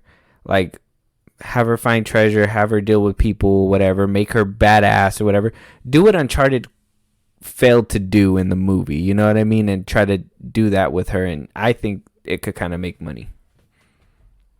I don't know. We're just gonna have to wait and see. I can't. It's too many. Well, you've never many failures. Well, you haven't seen Tomb Raider at all, right? I haven't, but No. I know the games, and I mean, they're I prefer Uncharted. So, Well, I mean, I don't think you've played any of the recent ones. I mean, have you even seen the one with Angelina Jolie? No. Yeah, so you probably don't even have an idea of like what it actually is with that. I'll give you a lesson. I'm going to have to think about when I want to give you that lesson, because I don't know if I want to put myself through those Tomb Raider films. I am kind of curious on the new one. I think we should watch a trailer later and probably look at that one. But Okay. we'll see about that. Yeah. Moving on. Oh, my boy Eddie Murphy. He said that he would come back to play Donkey if he got a call. He was in a recent interview, and he was asked if he would come back, and he said if they called that he would take it in 2 seconds. He said I'd be absolutely open to it. If they ever came with another Shrek, I'd do it in 2 seconds. I love Donkey. He also threw some shade at the spinoff when he said that they're doing a Puss in Boots movie. I was like, they should have done a Donkey movie. Donkey's funnier than Puss in Boots. I mean, I love Puss in Boots, but he ain't funnier than Donkey. And yeah, if he wanted to, he'd come back for another Shrek movie. I don't know why they haven't made another Shrek movie. Apparently this is a rumor, that there is a Shrek 5 in development. That they were just waiting for the success of Puss in Boots to see whether or not they were going to move forward with it. Now that it was a massive success, and we got to watch that movie because I heard it was actually really good. That they are going to announce it, but they're going to wait for Super Bowl to announce it. oh yeah. So it's just a rumor and speculation. They could come out sooner, they could come out after, but apparently they're waiting for Super Bowl time to announce another Shrek movie. Makes sense.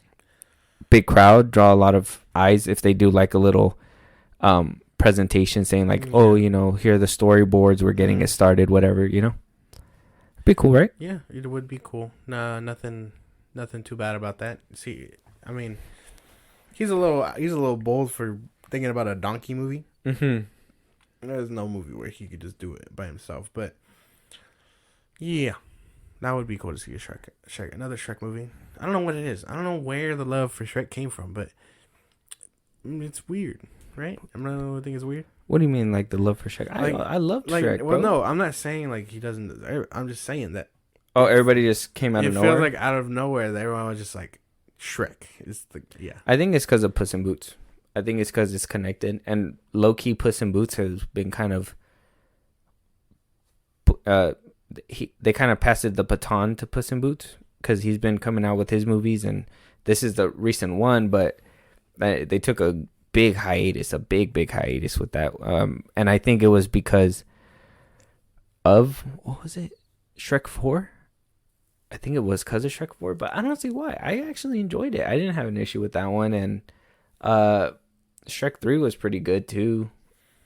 But like, I don't know. That's what I mean. It feels weird that everyone is just a Shrek fan now, and they're not bad movies. I think they're pretty good, but like, I don't know.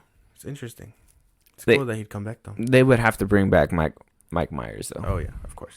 Like there's no question. Like if they don't bring him back, I'm mad. And Cameron Diaz. Oh yeah. Cameron Diaz. Fiona. They got to bring the whole gang back for sure. I miss Shrek, and I was hoping that they would have made another movie, but I understand the fourth one wasn't really liked. I don't know why. I don't know. You remember those movies? I remember the second one being my favorite. The second one is my favorite too. That's the one with the fairy godmother. Yeah, that one was my favorite. Mm-hmm. The third one is when he's instructed to find the king's son or whatever, or cousin, whatever, whoever he was. Yeah. And then he turns out to be a wimp and all that. And then the fourth one is with the... He makes the wish to go for everything to change or whatever. Yeah. And then, I don't remember much about the fourth one, but I remember that the second one is my favorite. Yeah, second one's my favorite too. Obviously, nothing could beat the first one. Lord Farquaad, yeah. But yeah, if they do announce it as Shrek 5, that'd be great for me. I love that shit. I think we do need another Shrek, preferably with like an upgraded of their animation, like Donkey's fur looking crazy and shit like that. Like that'd be a dope ass movie. Kind of like I think that's kind of too. It's because I was watching Kong versus Godzilla yesterday, and when like his fur would move and everything, that should look clean. And then when like he was fighting in the ocean and he was all wet and like he would move and stuff, the hair would move, but then like the water mist would come off. Like they did really good with that movie when it came to like CGI with Kong and shit. I thought it was clean. But yeah, moving on, kind of went off track there. We got a little look at Netflix's One Piece adaptation. I'm not really into anime. I just wanted to bring it up into conversation because I know that you kind of watch this stuff, and I kind of wanted to get your opinion, not only for me, but like, for the people to see what we're looking at. So I know that Netflix has had a reputation of not putting out good, strong adaptations for anime. I know like that Cowboy and Bebop didn't do too well and they lost out after the first season. So these are kind of like the images that they're putting out, setting sail 2023, for One Piece. I just want to know your thoughts. I mean, you're seeing it. I've never seen One Piece. It's too long. It hit its 1,000 episode. What the fuck? Maybe a couple months ago now. It's still going on. I don't even know. I joke with my friends because they've seen it, and I'm like, "Is the One Piece even real? What are they searching for?" And they're like, "It's treasure." And I'm like, "How big? Like, you know what I mean? Like 1,000 episodes to find a treasure? They haven't found it? I guess not. I don't know, but I guess." Recently a big fight scene came on. If you're down to watch it after this, I'll show you. But a big fight scene came on. The animation was crisp. So I mean, if the animation is keeping it alive and fans are still drawn into it, cool. Mm-hmm. I am not. It's not for me. I think it's too long. I barely watch Naruto, and that shit was just not as long, but it was kind of hefty. So I'm not watching it. However, I heard they casted people obviously already, right? Mm-hmm. I heard when the cast was announced that it was like people were speculating and whatnot about Luffy and things like that. Where I mean, Netflix doesn't do really good live action adaptations. So if you're a One Piece fan, I can understand if you are iffy on it and all that, but I mean, you're getting a live action movie. Not many animes get that. Is it a movie or is it a show? I think it's a show. I don't think it's a movie. Hopefully they find the One Piece quicker before. Series. It's a series. That's crazy. Well, 10 episodes. See, if those 10 episodes can sum it up for me, then okay, I'll watch it. But I'm not watching the anime. It's too much. It's too much. People are like, just read the manga, and I'm like, no, I don't want. It's even worse. I don't want to read the manga. It's even worse. There's no way. They're like, you'll just read it faster, and I was like, no, thank you. And then I'm just saying, Netflix doesn't have the cleanest record with live action stuff. Yeah, like this seems like a green lit and done. Yeah, people didn't like The Cowboy and Bebop. Cowboy Bebop, and then they didn't like the one with the book. What was it called? Death Note. Death Note. Yeah, That was a movie. that was a movie. Not many people liked it. I If you're a enjoyed it. casual fan, okay, I understand. I enjoyed it. But It wasn't bad. but the people of the anime, obviously, they know. So. I know. They're gonna be like, I can't believe you liked it, and I'm gonna be like, well, it was enjoyable for somebody that doesn't watch that stuff. Anime, Yeah, which is fine. I mean, it's interesting that they're taking another swing at it. If they can get it right with this, then cool. I'm just saying, I think it'll look really weird when they start using their abilities. I was about to say one of them is like stretchy, right? Yeah, Crazy. they eat this thing. It's called devil fruit or something like that. You eat it, it gives you powers and shit like that. Mm. His whole thing is that he stretches. You played him in Jump Force. Oh, I did. Cool. I don't remember. But he stretches and he does this and that. He's the one on the poster actually. Scroll down. We know you guys can't see it, but Yeah, him. It's Luffy. That's Luffy. Monkey D. Luffy. Yeah. So I mean, if you're excited for a live action One Piece, then cool. This is totally for you. But like again, take it with a grain of salt because Netflix doesn't have a good track record with They this. do not have a good track record when it comes to all this shit. So, yeah, you're right. But I don't really have much to say on it. I don't watch anime that much. If you watch it, you let me know how it goes. I prefer, like, I don't know why they do this. I just prefer when animes, they get bigger budgets and they make a movie out of that with the animation. I prefer that. You have friends that watch this show? One Piece? Yeah. Yeah. Ask them what they think about the adaptation. Tell me what they think. I'll ask them. I would be curious for sure because I only know what they tell me, Mhm. and I do poke fun at them. I'm like, oh, have they found it yet? You guys are on your like 1,000th episode and whatnot, and then they'll joke about it and stuff. But I'm like, I have no clue what goes on in this show other than they have powers, the devil fruit, and that they're still searching for the One Piece. Got you. Yeah, I'm not 100% sure what it's about. So I'll take your word for it, but let me know what they think about that whenever you get a hold of them. Moving on, we've now learned, apparently it's being reported that Microsoft, Nintendo, and Sony are skipping out on E3 this year. I'm not sure why. It's kind of sketchy. They didn't really give out any details, and it's all three of the major game brands. So, and it's weird because, like, they're getting a new Zelda to come out pretty soon. Nintendo, Spider-Man's going to be coming out from Sony. You know what I mean? Xbox has their Call of Duty exclusivity now. Or I think it's still in limbo because of certain things that's not letting it go through. So maybe Xbox really doesn't have much to put out there. Maybe PlayStation's like, well, there's no competition, so there's no point in going. And maybe Nintendo's like, well, if they're not going, I'm not either. So I don't know what the problem is. It just seems like weird for them not to show up when their games are so close to be put out. I don't know. Maybe they just don't have anything to show right now. We know it's coming out. Well, Spider-Man's gonna be coming out soon. Like, yeah. I would want to see some kind of gameplay out of that. Well, real quick. I imagine. What do you call it? We'll see something, but we won't see nothing.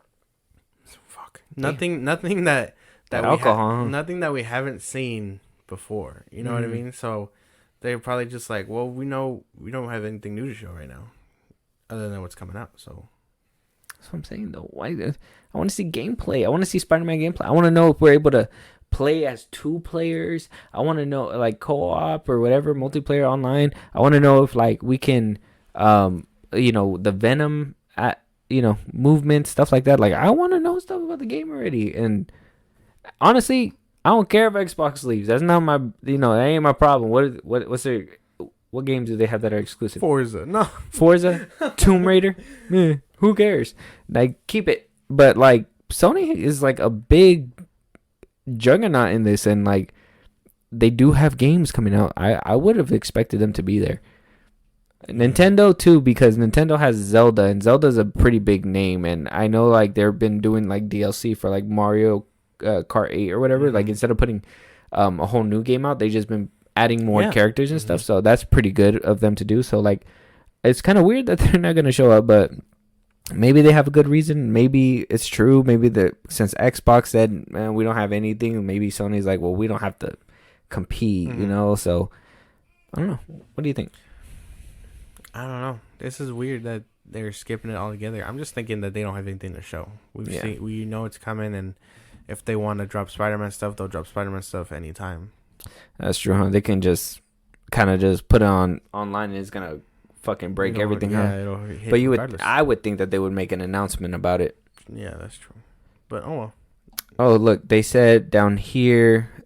See, nobody replies for requests to comment. As E3 has grown smaller, other digital stages have sprung up for game publishers to make their big announcement. Most prominently, the Game Awards at the Summer Game Fest, both hosted by Geoff Keighley. Oh, maybe they're saving their big things for a bigger platform then? Maybe E3 is not as big as what it used to be?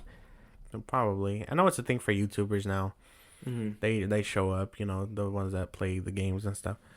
They do their thing, but, I mean, it probably is just smaller now. So maybe Sony just kind of pushes their merch through them or something, you know? Yeah. Probably. Something like that. Well, sucks to not have them there, but hopefully they have something to show in the future. Like I said, I'm trying to see some gameplay from that Spider-Man time. Yeah. Spider-Man. Moving on, we were talking about it a little bit earlier. My boy Keanu's still in the interviews. He's hyping up John Wick 4. We know we got Donnie Yen coming in. We got a few other like big casts. Keanu basically told Total Film that the fourth chapter is the most action of any of the John Wick films to date, and it's more by a good margin. It's a big show. He said it was the hardest physical role of his career so far. I mean, they say that a lot. So, I mean, who knows? Maybe he's for real. Maybe he's not. They really trained me up to be able to have what we call the toolbox, Reeve said. Like I said, that behind the scenes footage of him shooting his gun training. And then he says, we took the driving to the next level, which I really enjoy. There's 180s forward into reverse 180s, reverse into forward 270s, drifting. So it was really fun to get a chance to learn those skills and to play. So yeah, sounds like there's going to be a lot more vehicle chases, a lot more bing, bing, boom, dead bodies, slice, head. I'm just going to say John Wick has the best action, at least with guns and hand motion, that I've seen in a long time. And I love those, and to incorporate Donnie Yen into this movie, damn, this shit's gonna be sick. Like, to see his movements and all that stuff, the best way I can put it, I love the fight scenes, kind of like Morpheus and Neo in the first Matrix, with the hand combat and all that stuff. I'm hoping we see stuff like that. I love shit like that. That's why I kind of like Ip Man and all that, because those fight scenes are dope all the time. So but you're hearing this. What do you think about all this extra gunplay and car play they're gonna be doing? Well, it all sounds cool, but where's the story? No.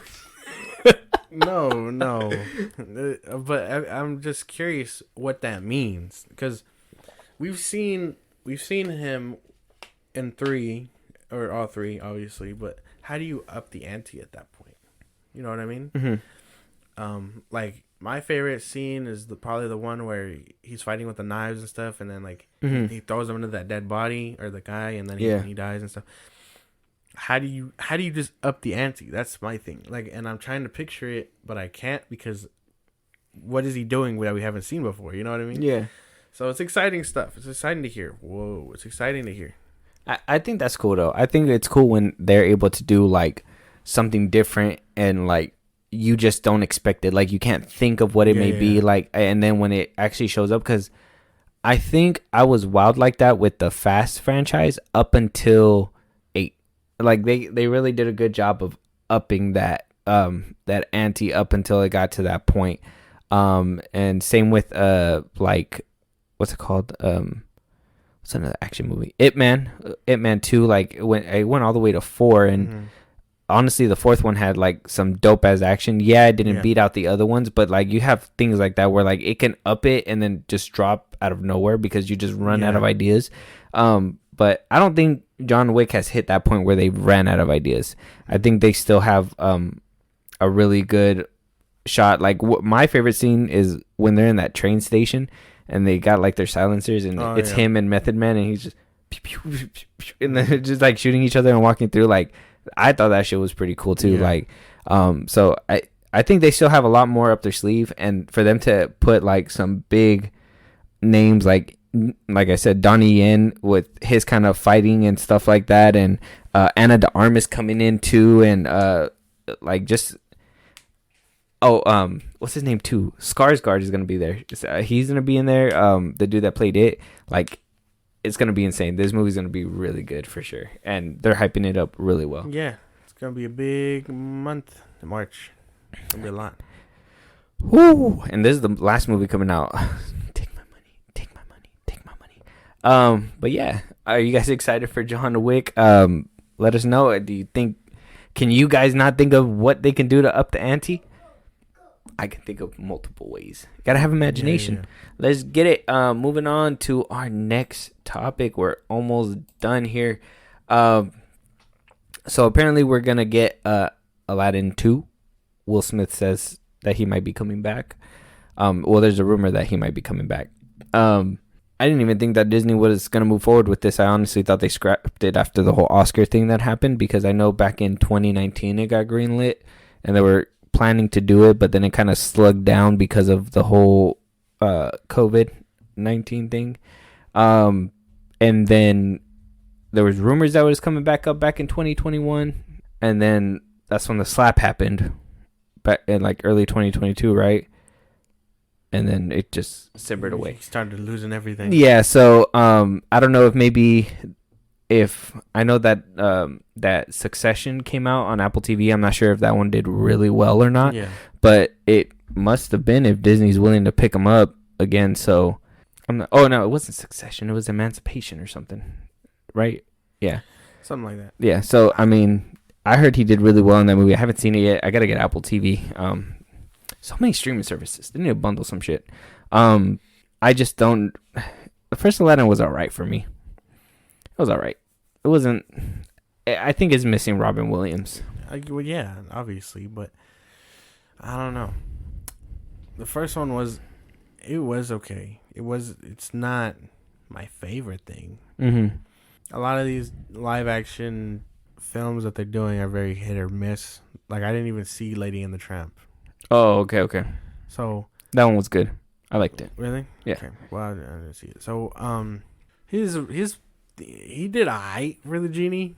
Mm-hmm. I did like when he was singing and stuff. He can sing, which, I mean, it's no big deal. He's kind of a rapper, so he was a rapper. Yeah.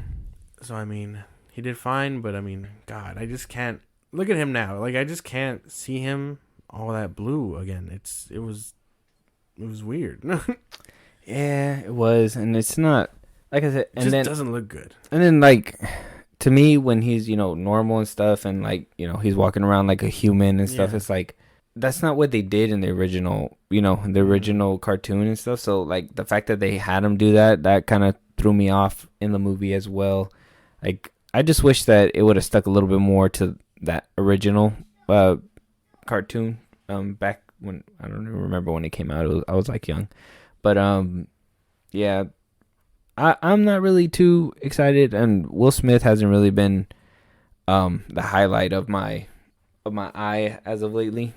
Maybe it's just because of everything that's been happening, when it came to him and Jada and that whole August thing, and and then the slap to pile on top of it. Will Smith has not been hitting for me. I feel like his personal things have been affecting me a little bit. This is like off topic. I don't know if you got it in here or not, but Bel Air is coming out soon. Another season? Season 2. I haven't even seen the first season. To me, it's not even like the French Prince. It's more of a drama thing, and I was hoping for a comedy. I wasn't really vibing with the way that they made it. Well, I just wanted to throw it out there because he produces it. So, like, he hasn't lost everything, I guess. But I mean, I don't even think I'm gonna see the Aladdin 2. I can't. He just looks weird. I think he looks weird. That's it. I can't. He sounds fine. I just can't. He do look weird. Yeah. He do look weird.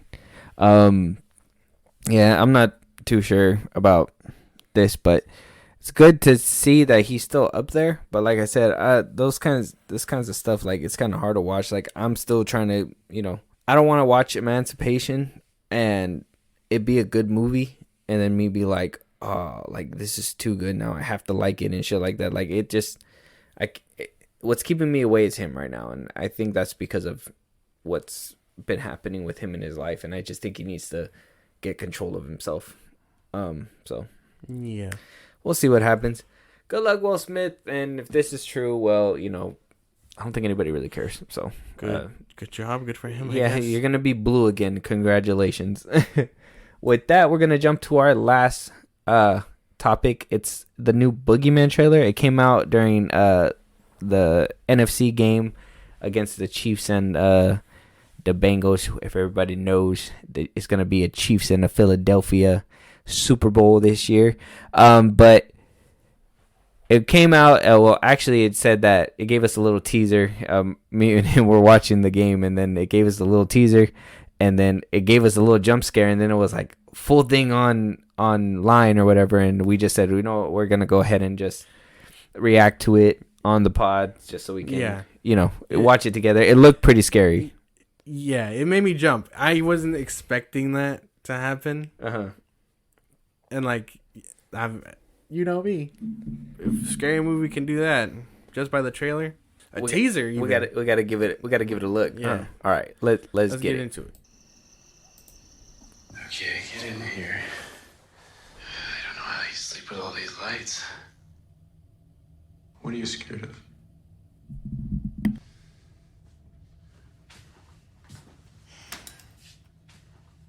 I don't see anything. Okay, monster check complete.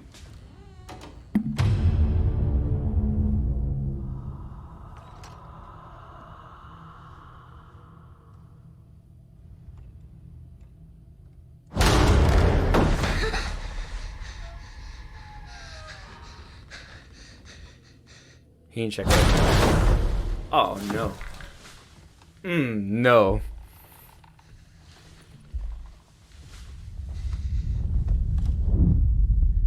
Damn, that camera movement. Yeah, that was nice.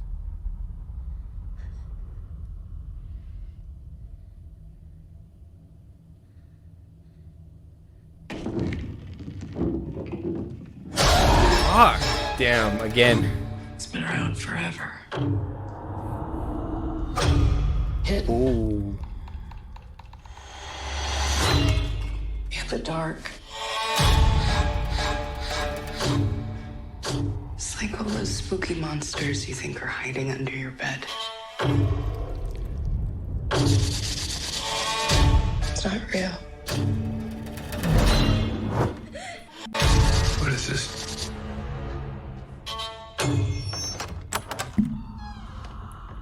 It's the thing that comes for your kids when you're not paying attention. Polka dot man.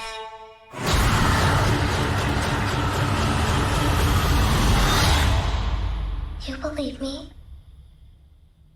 Don't you?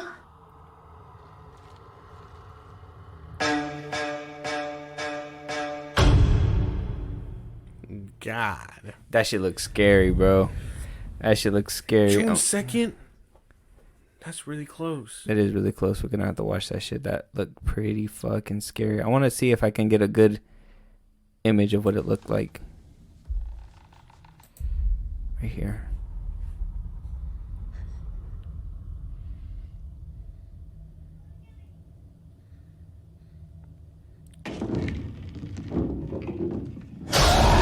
Ah, damn. Can you see it? I can kind of see it. Maybe the scene with the fridge better? Right here. Let's see. Ugh. It's like right there too. It looks kind of like a bat, kind of. Or am I tripping? Fast forward to that scene with the crib. And you look at its hand. Its hand? Yeah. Like. Right here. Yeah, that should look nasty. The noise it made too. It's moist. No. That shit looks scary, bruh. Yeah, that looks really good. That's a theaters movie. I'm watching that shit in theaters. That's a good. Yep. And Stephen King even like was praising this shit. Like he said, like it was scary for him too. Good. So if he's saying that, we got to take his word for it. Yeah. With that being said, guys, it looks like a good movie. It looks scary. Go check it out. It's coming out June 2nd. The Boogeyman. If you guys want to see the trailer, it's on YouTube. Go ahead and check that out. With that, we're gonna start wrapping up the episode. Josh, if you just want to let them know where they can talk to us, write us, listen to our old stuff, and support us, go ahead and let them know one more time. If you want to hit us up anytime, Twitter and TikTok and Instagram at FilmBros Podcast. We'll have our reviews up there pretty much, and any other news that we decide to cover, the big things. I know we cover a lot of small things too, but at FilmBros Podcast, Instagram, Twitter, and TikTok. If you want to listen to our other episodes while you're out and about doing what you do, Spotify and Apple Podcasts at FilmBros Podcast. If you want to support us in a big way, Zippy Stream at FilmBros Podcast. All it takes is your name and email. You get to hit us up anytime. You stay updated on when new episodes drop, and you get our full catalog, 0 all the way up to we're probably already at 53 now. So go help us out there. If you want to check us out on YouTube for a cool hour or so at FilmBros Podcast.